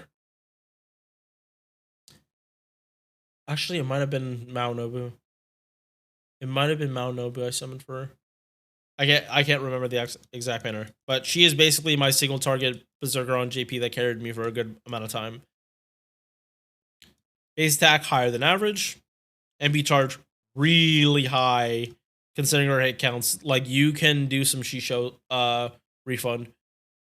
Like I think even better than Shisho because this number is higher than Shisho's. So her buster cards in a mighty chain refund a good amount of MP. Not as much as the quicken arts, definitely. Like you'd go quick buster arts probably, but she does refund very, very well, especially for a berserker with this type of deck. 1 turn evasion, 20% buster for 3 turns. It sucks this is a lower value because it's tied to a dodge, but can't complain about getting a can't really complain. Like berserkers like this, especially if they're solo. This will save them from dying in that turn. Second skill, stars per turn, HP per turn. HP is like a joke, and then the charge is like an actual joke. This skill sucks. These numbers are only the way they are because it's 5 turns. They need to buff this skill. They need to buff this to 1,000 and buff this to like 5 to 10 and bring the cooldown down to 7. Because this is a joke. This isn't going to help a refund. Yes, it's to the party, but most party-wide charges are at least 10%. This is because it was a year 2 game design choice. And they didn't want to give a berserker that had actual good refund and hit counts, like charge per turn. Star weight for 1 turn, 3,000%, not the highest. They could buff this and make it the 5,000 to make it normal. Ignores evasion if on burning battlefield, 20% attack on a 4-turn cooldown. So high uptime on this. Uptime on this. Now you might be thinking, where's the burning battlefield? I'll get to it. Extra attack, level this. MP has been buffed. They buffed a summer servant. That's very rare. You can name buff servant. You can count the number of summer servants that have gotten a buff on your hand, on one hand, and probably still have some fingers left over. Guarantees burning battlefield for 3 turns, so you pop MP first, and then you pop this skill. Damage mod against Divine. Hey, she's a Berserker. You can bring her to fight every Divine Servant that's not a foreigner. And there already is a Divine or Berserker foreigner killer. Just not on this list. Obviously. Because you don't bring Berserkers to fight foreigners. But yeah, good. This is a very good mod to have, considering she's a Berserker. She's not restricted to one set of Divine Servants. Buster performance and crit damage, and defense down while she's on the field.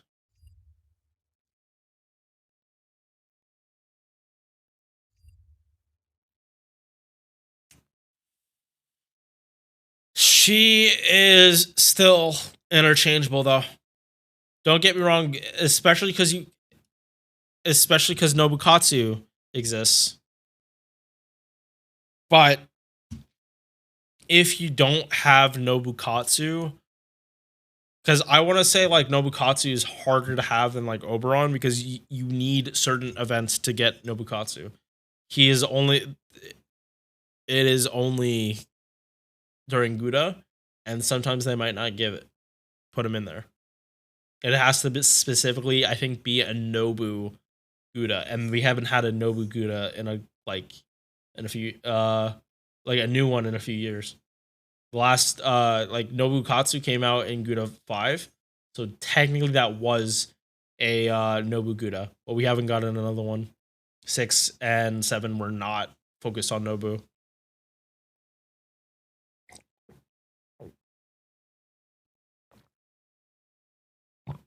Excuse me. She is solid, and if we look at her charts, or at the chart,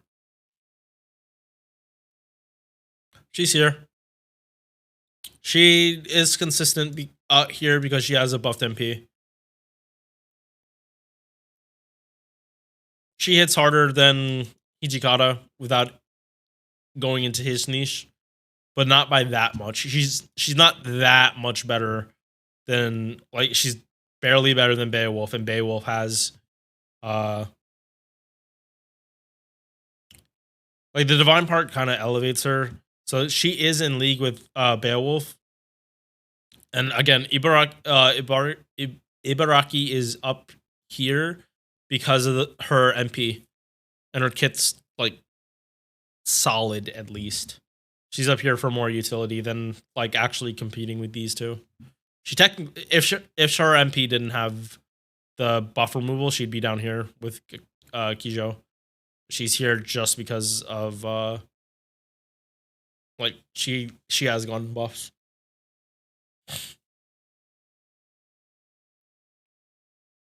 Nyalter.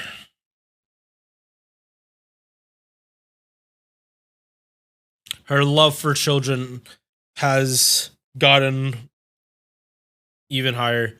She is made with, it feels like she was made with Summer Scotty in mind, because they did not gimp her deck. Her deck works for both Scotties, and her this buff here seems like it has Summer Scotty in mind. Attack, good. It's not as high as some of the others, but it's still very high. MP charge, nice at 1.05. Her hit count, low on the arts, but it's still modern hits. First skill, star wait for a turn. 20 stars, 50% buster crit damage for one turn. If you use Ruler Scotty, you know that she buffs up quick and buster crit. Good. Very compatible with Ruler Scotty. One turn, party-wide arts mana, quick mana burst. They can't really buff this because this is what Archer Atalanta has. They're not gonna buff this. They're not gonna make this 3 turns. It sucks, but they're not. It's an AoE quick mana burst, and they don't turn single targets. I mean, they don't turn AoEs into single targets. They turn single targets into AoEs, so they really can't buff this besides just adding another effect. And it's already on a 5 turn, So then it just like completely shits on like older mana bursts. Evasion, 1 turn, 50% crit damage for 3 turns. Nice. 6 turn cooldown.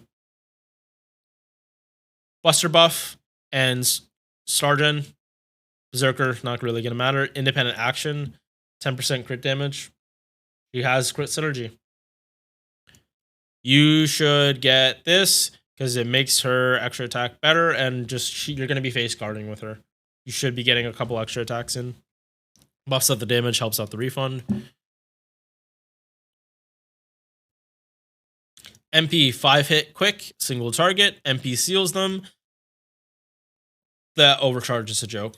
You're not using Nyalter with like curse meme teams. You're just not.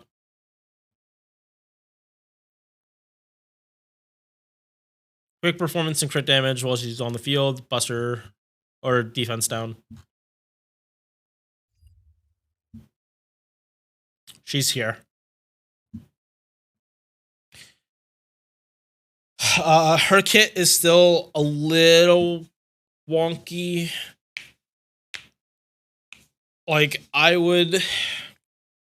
Like, if I was to buff her, I'd give her, like, the bust... Like... Oh, you know what? Actually, to buff her second skill, put, like, a AoE 3-turn buster buff. Like, maybe 20 or 30%. And then that skill is actually going to be good. And that, like, helps out her damage. It lets her, like, fully go into the Ruler Scotty system. So she pretty much is a buff away. I don't think they're going to do that, but, like, maybe. Like, it doesn't even have to be 30%. Just give her a buster buff. And then with her passive, she has, she'll basically have the 30. So, yeah, just AoE 20 for 3 turns. I don't think that breaks her. Penth. The reason you cannot say the A word in Chaldea, the reason why the person that has the name that starts with the A word has to, like, literally hide whenever she is around. Because I believe she came to Chaldea before the A word.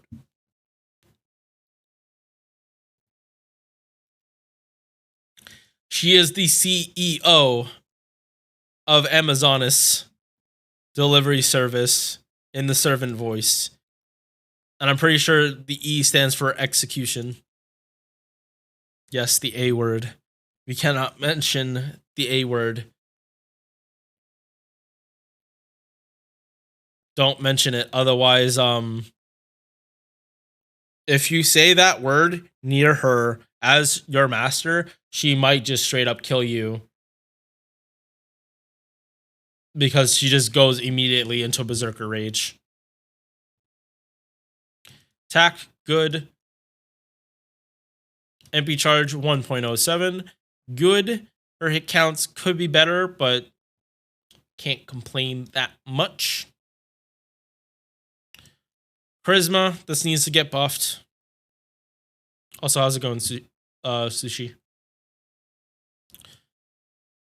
Debuff immunity 3 turns and a 20% battery on top of that. Good. I don't know why they use this word. She does not like this word.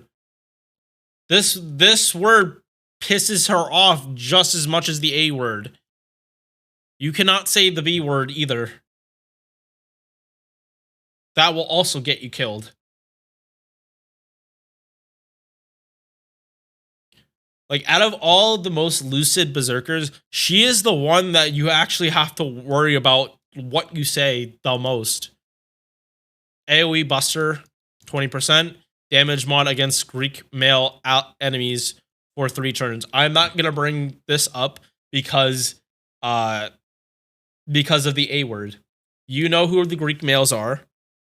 You probably don't need to tell. You don't need me to tell you. You should know by playing the game. And go read Iliad and Odyssey.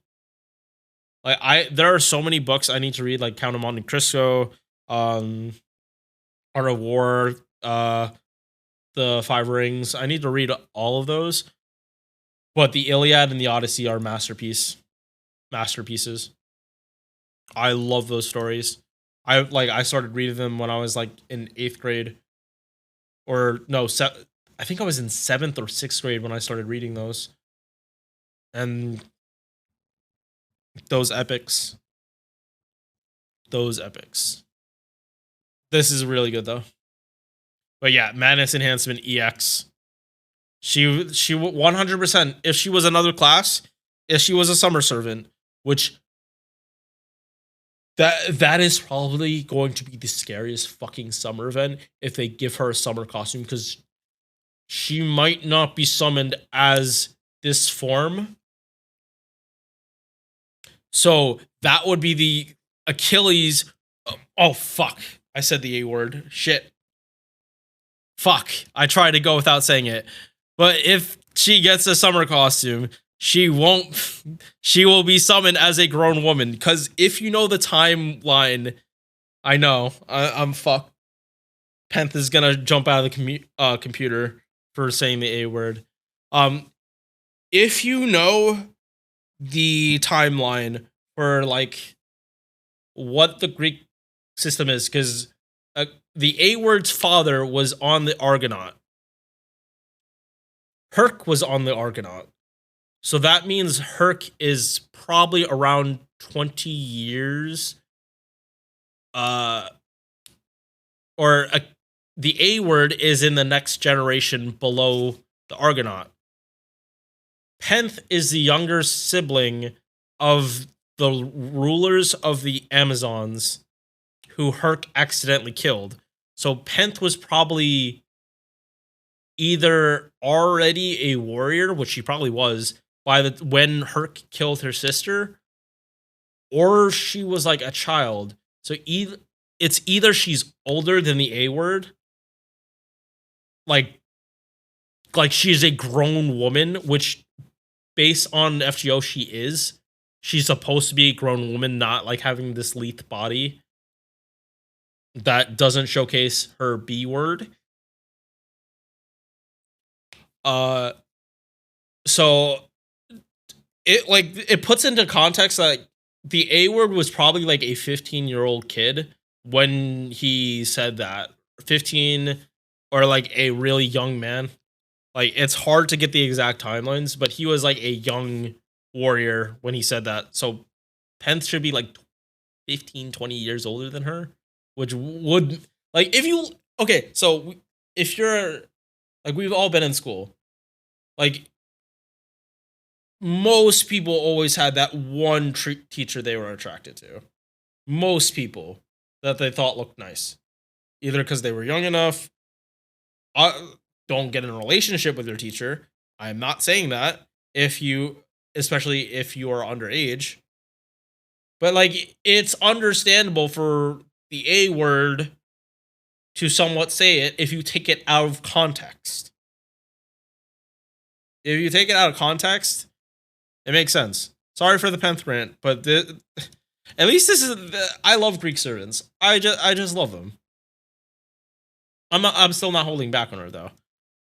8 hit, damaged all one enemy. Out of all the berserkers, she kind of hits the lowest, unless you're fighting Greek males. If you're fighting Greek males, she is the best. She is the best. But she does. Her niche is more specific.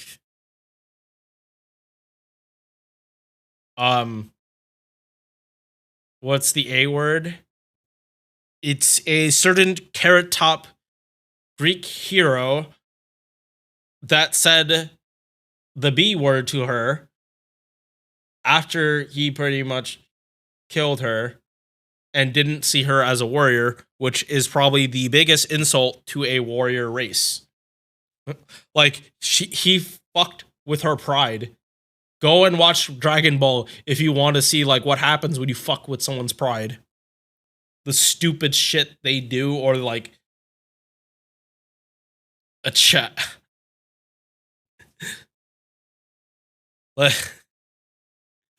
let's not all invoke a curse from Penth, because she will do it. Oh shit, why was I even talking to Penth? Oh no, I accidentally moved it, that's why. Penth, I think, is C tier. If there was a plus, she'd be C plus. Because like normally, like she has a decent kit, but like she needs a buff. She needs a buff.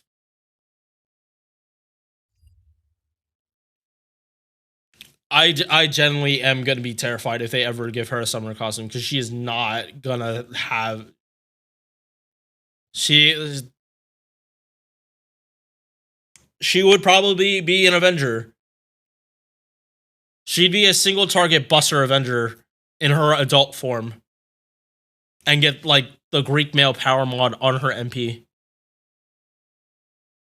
Like she would probably be one of the hardest single target Buster like servants if you actually proc her niche. Like I would have wanted Berserker for that kind of potential, but they're not gonna. This isn't a Summoner Abbey where they yeah, like I don't think they're gonna make her AoE Buster.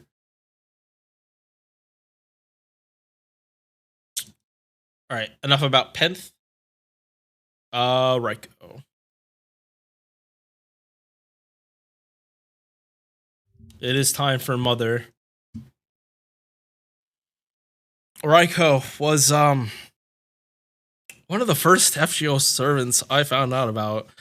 If you know the sites, you know the sites. But before I started, yes.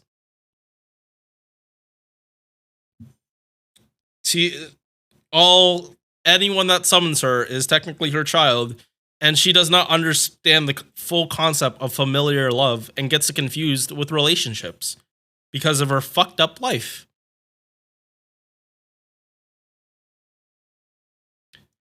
If you summon her, she will treat you like your Kintoki.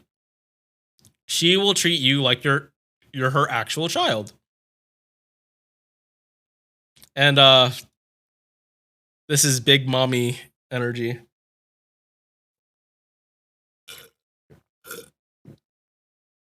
This is big mommy milkers.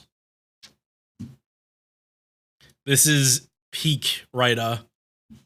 This is why Raida has the reputation he does.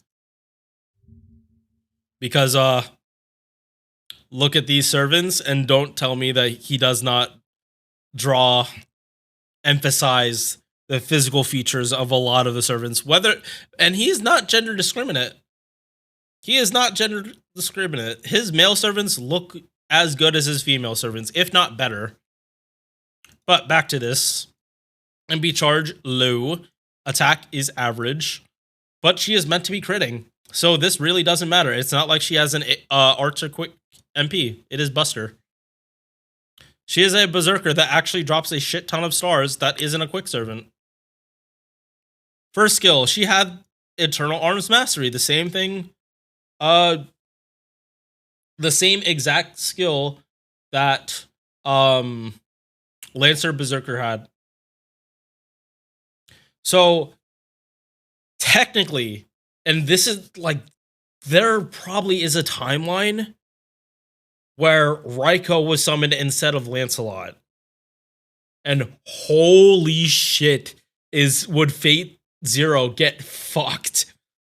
Because the reason why Gilgamesh had so much problems with Lancelot was because of Eternal Arms Mastery. And then you summon Raikou. She's summoned by Karya, who's in the Grail War to protect Sakura while they're in Japan. If Raikou was summoned in that Grail War, she would have fought harder for Sakura. That's number one. Number two, she's on Japan, so she would have gotten a bonus to her stats, just like Vlad does. See, she's up against Gilgamesh, and they have the same skill. She would have been just as effective against Gilgamesh as Lancelot, if not better. So I kind of want to see a Grail War like that. Like maybe Sakura actually has a happy ending. Like the whole problem with that though would be Raikou is a bigger mana drain than Lancelot. She can kind of control it, but if the second she gets in a fight, she's gonna remember she's doing this for Sakura, a little child that she can kind of mother, so she'd be fighting harder. So Karya is basically on a time, like a timer, and then like if he was always on a timer, Lancelot drained him silly. Sushi, thanks for the follow. I know this is like I'm going into lore for a tier list, but some of these servants I just love. But back to the tier list itself. Starweight, she kept this, and then she gets three attacks of crit damage, 60% for 3 turns. They could have made this better. They could have just given it flat 60, and it wouldn't. It would have been busted, but not super busted. This is on a low cooldown though. Buff this fucking skill. I hate that this is like not only did they tie a dodge with a steroid on 1 turn, but it's 30. Why the fuck is this 30? Like, I get she has this here to buff it, so it's technically in the 40s. But Jack has, like, what the fuck? Jack has it. Like, other servants that have a skill like this on a longer cooldown than a mana burst would at least, it'd be 3 turns or it'd be 50%. Why is this just nerfed? Buff this fucking skill. Then she has, and this is her 3rd skill, damage mod against demonic enemies. And then she always had this, damage mod against earth or sky attribute servants. So what Tesla has on his MP. And then like this is for face cards, and I believe Tesla's is only on MP. If I'm not remembering that wrong. Like Raikou is not meant for farming, but like she's not that far off from being able to farm. All they have to do is if they slap like a 30% battery on her, she's farming. And the thing about it is her star gen will be so fucking good. It doesn't matter. Like the Vitch and Oberon star bombs aren't gonna matter because she's gonna drop so many stars. Debuff res, Mattis enhancement for the 12% buster. Riding A+.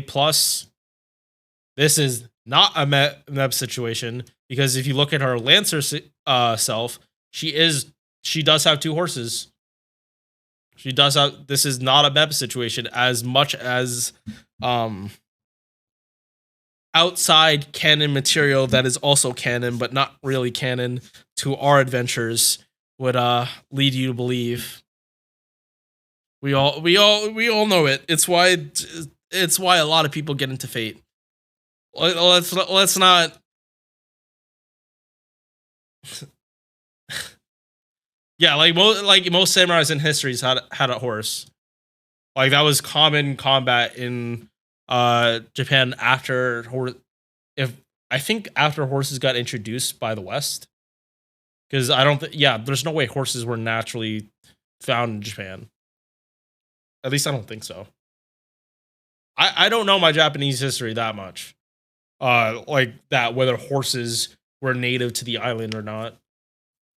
I would assume they're not, but who knows? MP has been buffed. AoE 7 hits. Crit attack chance down 20% for 3 turns. Star Gen activates first. 100%. Yeah, she is like one of the best Star Geners that's not a quick servant. Like, in boss fights, you don't have to worry about dropping stars. Because as long as she MPs, as long as she's like able to refund, she will drop all the stars she needs for next turn. There is no goddamn way I can put her in EX. I can barely even think about putting her in A.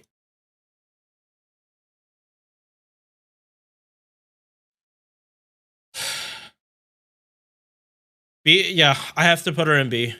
As much as I appreciate her design, her second skill pisses me the fuck off. I hate it so much. Everything else about her is great. Everything else about her is great. But that second skill just kills her from being more modern. It's like they were way too scared. They were way too scared with this. This needs to be 3-turn and add another effect. Fuck's sake.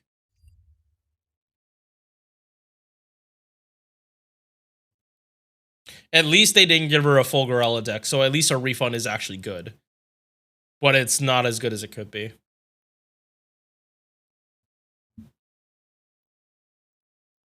Next up, this is the one Berserker I don't have that I could have.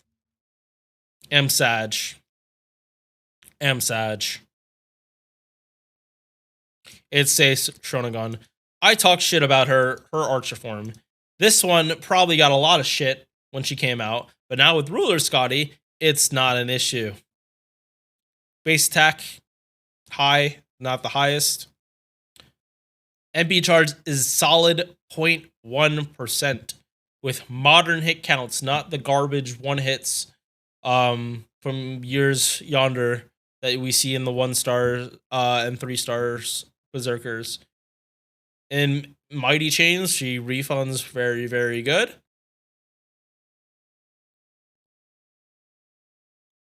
And honestly, I like her summer design way more than the OG design because the colors are not so bright. These are way muted colors.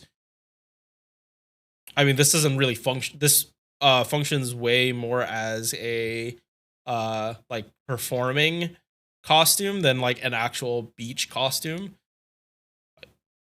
And this is like full on JK. This is full on Gyaru, which I'm surprised they didn't give her a tan costume.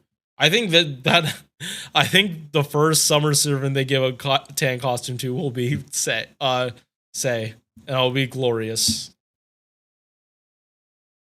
First skill, 30% attack for self, 30% crit damage, and a 20% battery. Normally you'd just part would be like iffy on a Berserker, but this has a lot going for it. It's worth the 6 cooldown. 2 hits of evasion, 100% crit damage, 5,000 short weight. So the turn that you want to do this, you're going to get very high crit damage. And this dodge is you pop it and then you have the extra dodges. You pop it when you need this, not when you need to dodge. And when you need to dodge, you already have it.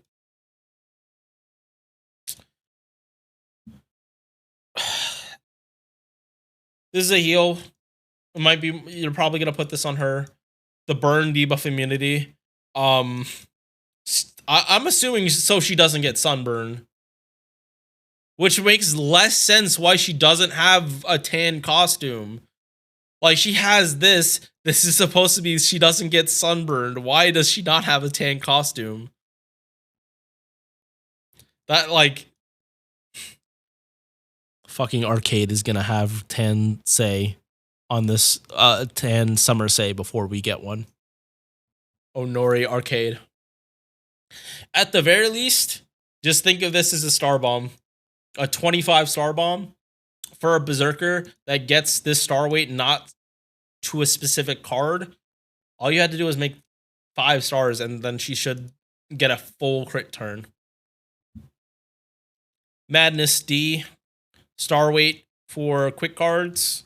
She only has 1. This is more because Archer. And then still 100% charm resistance.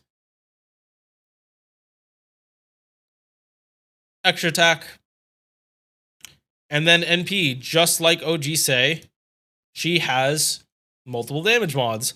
Unlike OG Sei, This is like, she is not specific to archers. She does not get her best case against archers with this shit. She gets best case against lawful man attribute servants. Her best case is them.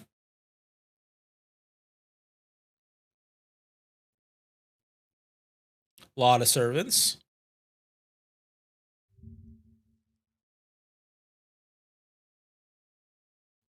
Like wide encompassing mods, which as a berserker helps her out a lot more.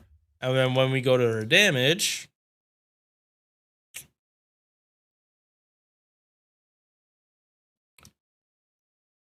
without mounts, her damage isn't that bad. Like she's out DPS'd by like some 4 stars at or low stars at MP5. But then when you get her like you're not likely to get this. So we're back to say like you're more likely to get this. This is still like good damage. It hits harder than Kintoki at MP1. And it's not like you're at least gonna get this. And then with Ruler Scotty, like her buster crits, like holy shit, this is like 230% buster crit if you're only using 1 Summer Scotty, and you're probably gonna use 2. So that's, what did I say, 330 buster crit damage? And she has 3 of them? If you get a full Brave buster chain that turn, you are doing so much goddamn damage. And you can also, like, you can have a Vitch in there too. And then she refunds on top of that. Like, she has some of the highest buster crit. Oh, also, why don't you fucking bring Chang Gong in there too? Because then he buffs buster damage for that turn and crit damage by, hold up. I really should have kept Chang Gong up here because he's relevant for this list.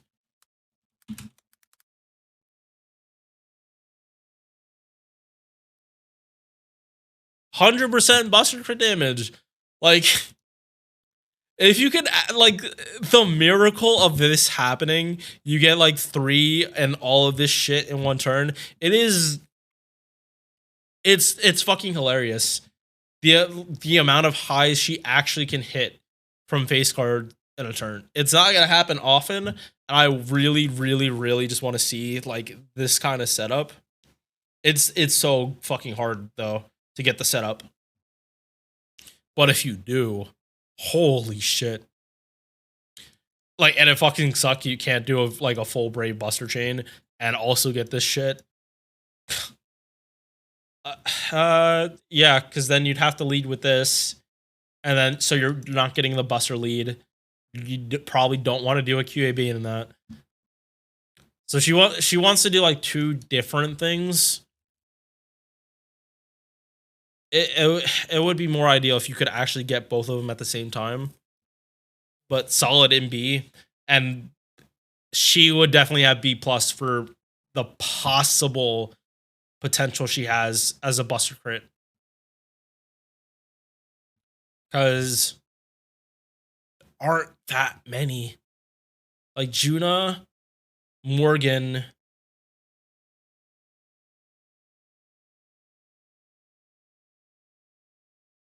and technically Raikou because she can supply the stars herself. But those are the real buster crits. And Hijikata. Those are the real buster crits, and Sei isn't even a buster servant. If you need to do more face guard stuff, Sei can do it, along with her MP like hitting fairly hard. Senno Rikyu. This is quick bias, but she's EX.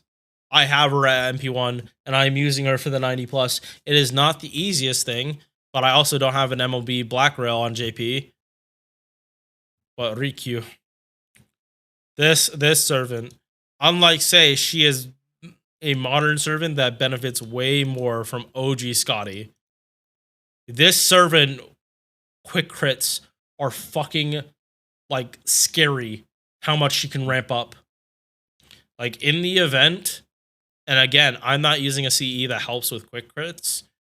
She's like taking out like 200,000 with one Scotty on one quick card.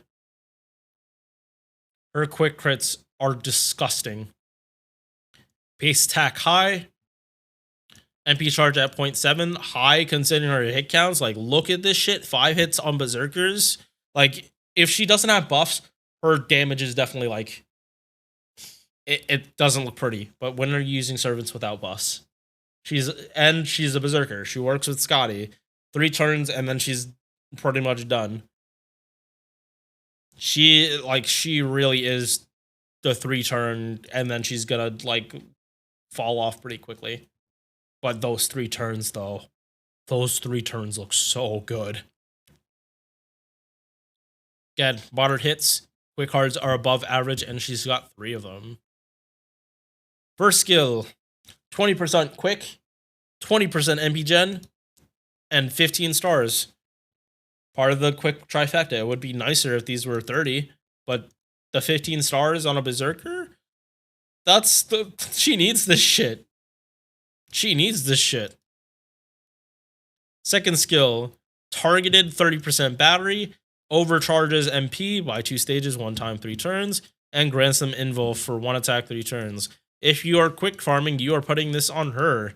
In more challenging quests, I don't know, if Pastoria comes in, you pop invul, and now you have higher stacks of solemn defense.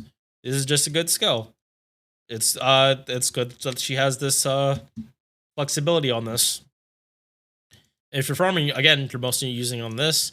It means you can start from 0 to 100 with Black Rail. He's nice.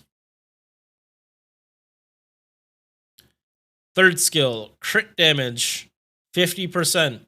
Crit damage of quick cards, 50%. This is why like OG Scotty is her best fit. Although you do want a regular, or not a regular, ruler Scotty, because she slaps a lot of debuff defense downs, like a lot. Like commonly, you'll have in like normal setups, you'll have like 6. You'll get like 60% defense downs, and they'll last the extra turns. So like when she's like when she dies, the next servant comes in, and there's at least, I want to say 50 or 40%. It depends on what you get for turn 1. Ideally, you want the quick cards to come at the end of the 3 turn cycle, but you can exploit this if you are manipulating like the card resets. Like the first turn you pop this, you have 2 quick crits, but that's also when the cards are going to get recycled. And then next turn you just get like another quick card, and then the third turn you get another 2. So that would be 3 in the first one, 2 in the second, and then another 3. Yeah, so that would be 8 defense downs. Works better with Ruler Scotty because then you have other buffs instead of just stacking even more defense down, because you do get diminishing returns. Scotty doesn't give attack buffs. Sen no Rikyu does not have an attack buff. So Ruler Scotty is very helpful here. Madness enhancement, 10%, and then crit damage on top of that. Sure, why not? Give her more crit damage. Arts buff. Only 1 card, but it's still decent. Mental debuff resist, cool. Debuff success rate, very important for this. Very important for her gameplay. And then MP gen of quick cards. Sick, dude. This even works on her MP. So she doesn't have 20, she has 30% quick MP gen. Like other quick servants. MP, 6 hit quick, seals their MP, curse, damage mod against man attribute, which is one of the most common trait attributes.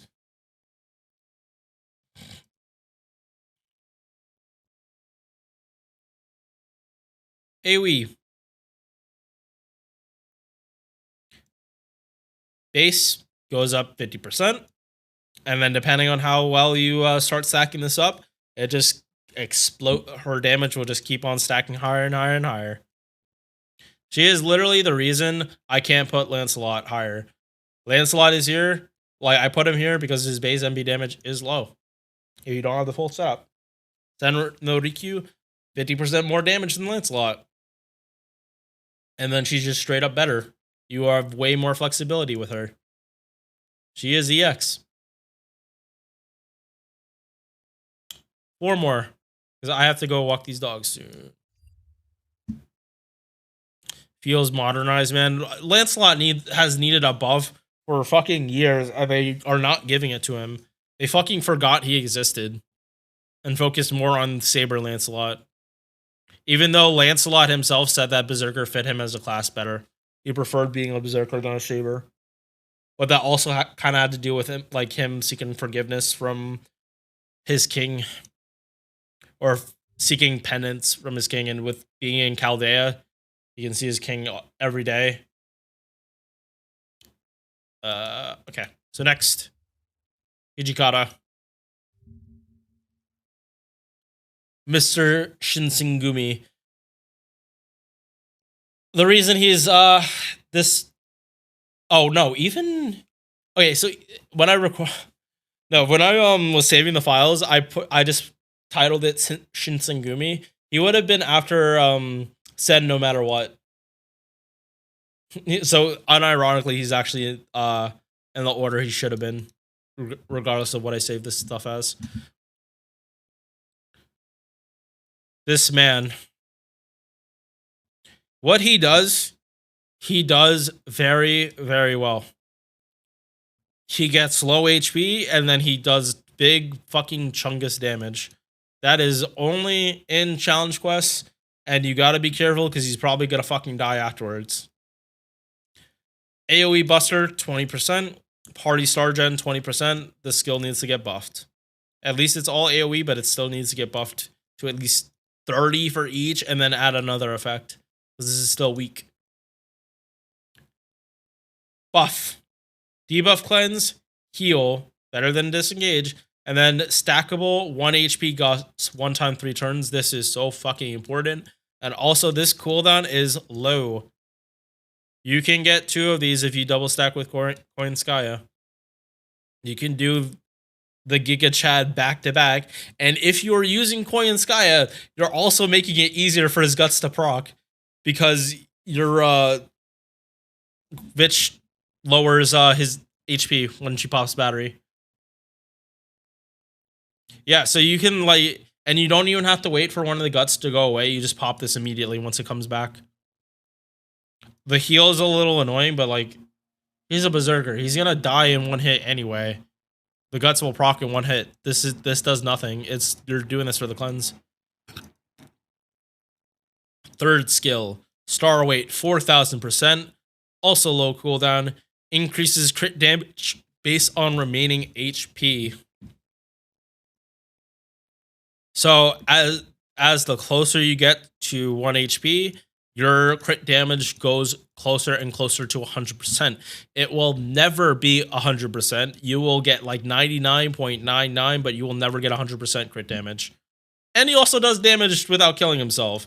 So like off the rip, him and Vitch will take off 3000 HP without him even getting hit. So his base crit damage would go up even higher if you start him at 0. Which probably should, because then you use a damaging CE, like, I don't know, Black Rail, and that damage will stack with his MP buff. So I would advise going here and not mana loading, because you will get the super, super fucking explosive turn if you just like go put on Black Rail or another Guts CE, and then just invest in this, and then his extra attack will refund a lot, because it's not good hit counts. This isn't good hit counts. He is screwed by the design. I don't know why his hit counts are this low, but Mighty Chains fix a good amount of this. Yeah, like, fuck's sake. I didn't even mention how bad his hit counts were. But yeah. Buffed MP. They buffed the fucking scaling on this. It literally does double damage. Any overcharge just helps even more. He is the big chungus for low HP shit. And his bond CE is another guts, 1 HP one time, not on a duration. So with double Vitch, you can have 3 guts. Guaranteed 3 turns, and if you can loop your MP, it gonna be good damage. First MP is obviously gonna be the worst. It's gonna be the worst, but at least it's not gonna be like the lowest amount because you're already taking 25% of his HP away. Just make sure that turn order you pop this first before this, so you don't. So you're already healing. You want to waste the heal. This is the one time you actually do want to waste the heal. Do not pop this skill first because you will just lose out the extra damage that you could have gotten.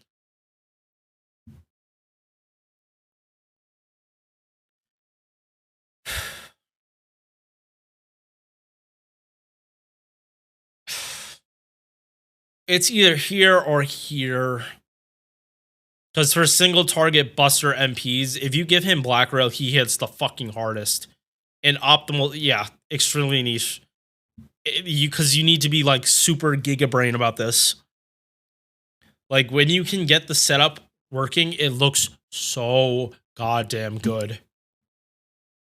His 3-turn potential, if you can actually get enough stars for him to crit, looks so fucking good. Because like his crit potential is just really, really good. His crit potential with his gameplay, just make sure you don't get dotted. If you get dotted, you are so fucked. You are so fucked if he gets dotted. That's why he has this debuffs cleanse. So he doesn't get dotted. Just use CCs. Use CCs to make sure he doesn't get dotted. Right, extremely niche. He is the king of the low HP memes. He is the Shinsengumi. And he can just be like really, really fun. Which is why I don't want to put him here. Or treat him like a normal single target buster because he requires more setup. Yeah, like if you get hit with an unremovable dot, you're fucked. You are fucked. Because it will take the guts and then he'll just die. Alright, time for the head cat. The head cat of the Tamamo 9.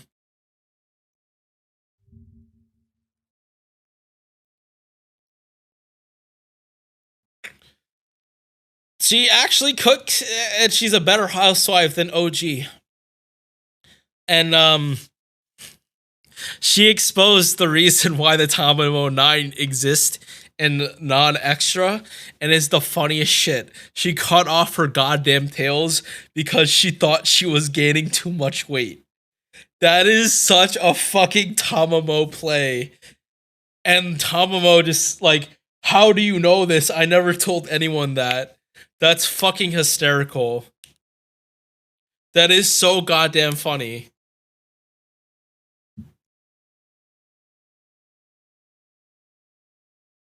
Yeah, unfortunately, like she's good at the start of the game. She falls off dramatically. She falls off so much.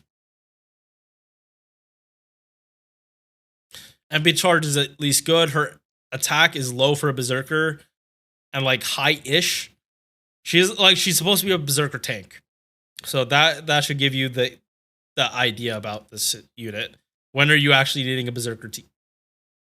Yeah, the hit counts. This is peak year 1 design. At least they didn't make this too. At least they didn't fucking make this too. Buffed skill, and it is the most useless fucking buff. 1 attack, 5 turns, and a not even guaranteed drain. The morph is cool, but it doesn't do much. It's if you're trying to loop with her, you can at least do it for. You have time to set up. She can do quick looping. It's just not pretty. It's not pretty. You need the CC, and you need if you want, and if you don't have the CC, you have to use BB, which hurts the refund even more. 5 hit quick.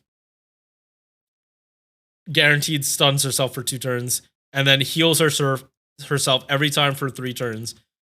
If this was 3 turns, she'd actually be like okay in challenge quests, but she's not. Because 3k heal every turn for 3 turns isn't low for a berserker. That as long as they only get hit once, this is actually a good enough heal. Especially because she's like, she does have max HP. She does have high like defense as a berserker. It's just like, why? Why are you using this? And her Bonzi is more max HP. Like, fucking why?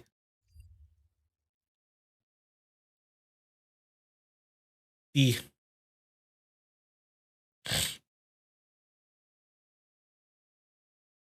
yeah, Spartacus. And Spartacus is gonna do buster farming, and he actually does it fairly well.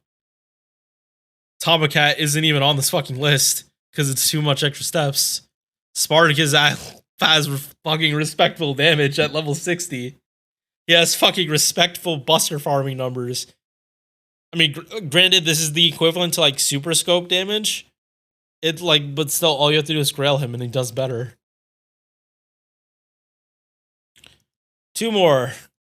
And these are 2 very, very fucking different units. Vlad is EX for fucking MP spam.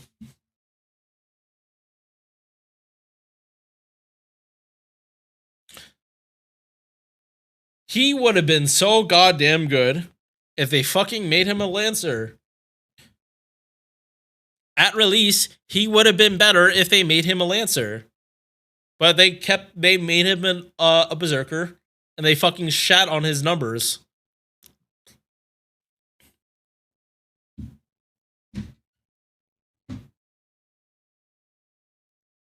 He was sick in Apocrypha. I liked it. It helped paint the picture that Apocrypha, it wasn't good versus evil like the other like Fate Stay Night Scroll war. It wasn't a fate, like both sides were in the fucking wrong. This guy was at least honorable about his shit. This is the best version of Vlad we get. And then his fucking master is a piece of shit. 1500 attack. Literally the average. 0.5% MB charge. Trust me, his refund is way better. Hit count is shit. This is very shit. I'm not denying it. At the very least, his Bloodsucker is the fucking best. I hate this skill because it like gimps you right below where you need to be. He's the only one that actually has a 30%. And none of them have gotten this fucking buffed. I hate this skill on all 4 of these fucking servants. He at least has a 30% battery, so all you need is this, and then he's MPing with a 50%. Or you could just slap on Black Rail and have one of the cast stories give him 100%. Or both the 20% batteries and then some other source of 10%. And his drain is guaranteed. The others, going back to this, the others isn't guaranteed. They have to force it to be guaranteed with like debuff success rate.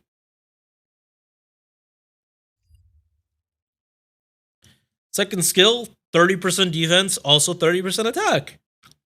Very, very nice. And then as a Berserker, he unfortunately has a 1 turn. Oh, actually.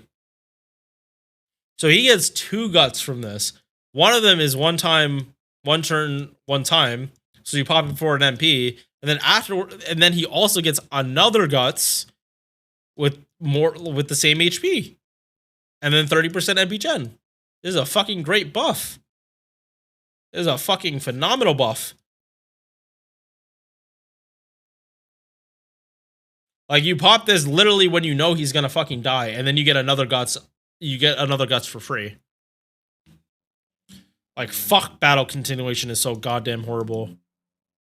You know it's horrible when they, like, whenever they buff it, they fucking roided it the shit out. Madness EX. He does have double buster. Yeah, even if he explodes, he lives. Just like fucking Guchon, except he doesn't fucking remove all his buffs. Now, Vlad, on his release, had fucking GIMP mods. Like, I think Medea. I think Medea has the same fucking GIMP mods. where his MP hit like a fucking AoE instead of a single target. The stars, they're okay. They buffed it again, and they buffed his stars. So 20 stars, nice. And then this is normal single target arts MP. They buffed it again, and now you get arts res down. So what you now get is an arts crit berserker that constantly gets more powerful and is dropping more stars to help with his refund. It is very possible, depending on your supports, he just straight up fucking loops his entire MP. At probably turn 3, he probably loops at 100%. Yeah, like a lot of looping arts MPs are like 3 hits. For the like some of the stronger ones, they're 3 hits with like 50% batteries. Like he's hitting this a little more against single target, and he's probably breaking bars. So he's getting a lot of these overkills more than like AoEs do. Because second you hit here, you're getting 5 hits of overkill. Where for if it was AoE, you'd hit it here, and only a couple of the hits would actually be overkill.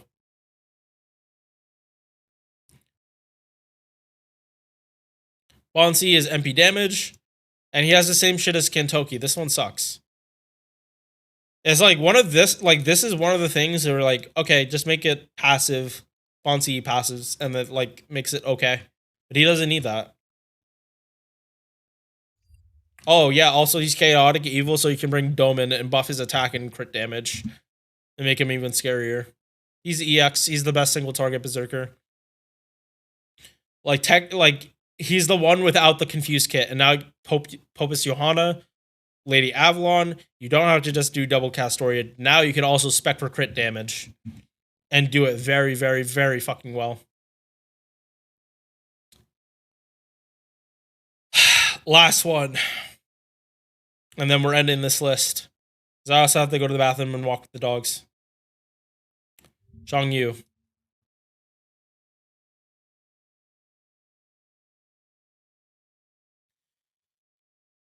So, Xiang Yu is not as bad as you'd think anymore because of Summer Scotty.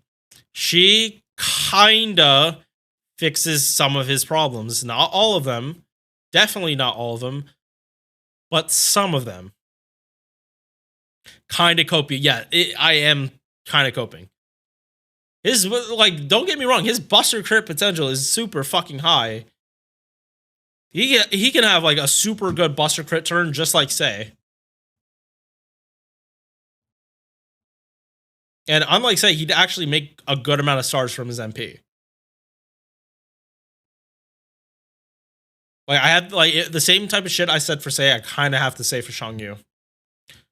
Attack is high, MP charge low. He has a quick AoE MP. He needed this like to be 0.7, especially because of what he's in this kit. His quick card's good, but again, Berserker. If it's not buffed up, not gonna do much. Arts card is really good. Mighty Chains look very, very fucking good, and you can spam if you're not getting buster crits. Oh, and no, sorry, I forgot. Quick AoE. So you'd be using it with a buster card. Would have fuck refund a little bit, but you just put this at the end, and then middle card would be a buster crit and just hit for a lot. Rather had double quick. Yeah, he definitely would have been better at release with double quick. First skill. The first time I've ever seen a skill like Mind of Eye True or False get buffed. Turn of evasion and 50% crit damage. That wasn't enough. So they gave it star weight too. On like the good star weight on Berserker. So he actually can get this 100% crit. Second skill, 30% buster, 30% quick, and another 50% buster crit or crit damage for 1 turn on a 5 turn. 10 stars every turn and ignores invincibility. I think this skill is probably the weakest one now, and they need to buff it. Why not fucking give it more crit damage? Everything else has crit damage. You get crit damage. You get crit damage. Everyone gets crit damage. Just make him the biggest Giga Chad of crit damage and poster child for Ruler Scotty. Because there's no making up for some of his arming if you even try to do it. These really don't matter. If you're using him more in a boss fight, do this. This, I guess, lets you use not K-Scope, but like his base regen is 0.51. He has half the hit, a third of the hits of Lancelot, right? Lancelot is 10 or 15. My mind's like fried right now. He has half the hits of Lancelot, so he's refunding like 25%. Yeah, don't bring him to harm. Because I don't think Triple Scotty can fucking save that shit. Or what? However you want to try to brute force that shit. I think he can do it with double Scotty Oberon. But even that is a fucking reach. He needs to loop at least 30% for that to even be possible. So it's a reach. But again, Oberon compatibility, he gives himself MP damage. So he'll have 100% MP damage when you bring in Oberon, which eviscerates. Yeah, like he should. So screw the crit damage. Give him like a fucking 3 turns of 50%. Yeah, give him 3 turns of 50% MP gen. Literally make him like 5-star Lancelot, just not as good. Or not as flexible.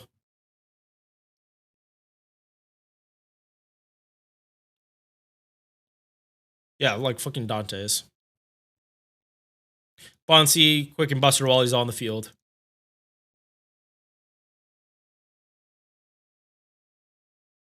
EC. If this was before Ruler Scotty, he would be in D. I wouldn't put him in Don't Use It All, but like definitely without Ruler Scotty, he's here. Alright. Does anyone have anyone they want to move up or down?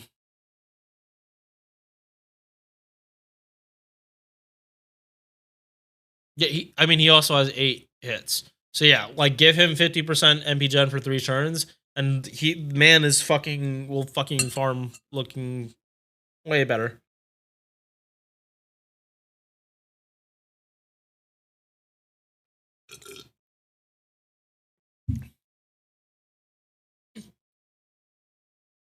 Doesn't this fucking look diverse though? This is probably the most top heavy tier list I did out of all the ones so far. This is probably the most top heavy. And there's one of each fucking card type. There's one of each AoE, there's one of each single target, and there's one anchor, all at EX. They are some of the best in the entire game of what they do. I need Nightingale to get a buff to her second skill before I put her in here. Because Chang Gong can give her... Chang Gong can give someone the 50%. Granted, it's only 1 turn, but he also gives other shit. If it's a Berserker. Otherwise, it's literally the same fucking skill.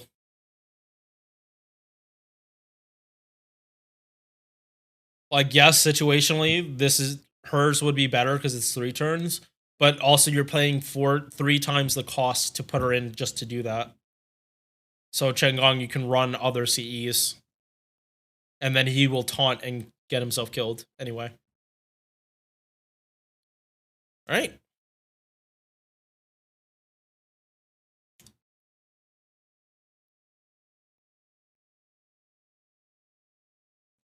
I'm gonna lock this. If anyone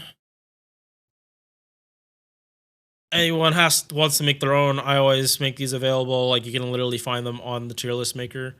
And yeah, hope you guys enjoyed. And yeah, I will see you guys in the next one. We have extra class. It's gonna be Rulers, Avenger. If you enjoyed this video, consider dropping a like or a sub. And if you're feeling really generous, give me some feedback on the video in the comments section. I am very much looking to improve in the coming months as the channel continues to grow. Hope to see you in the next one. Peace.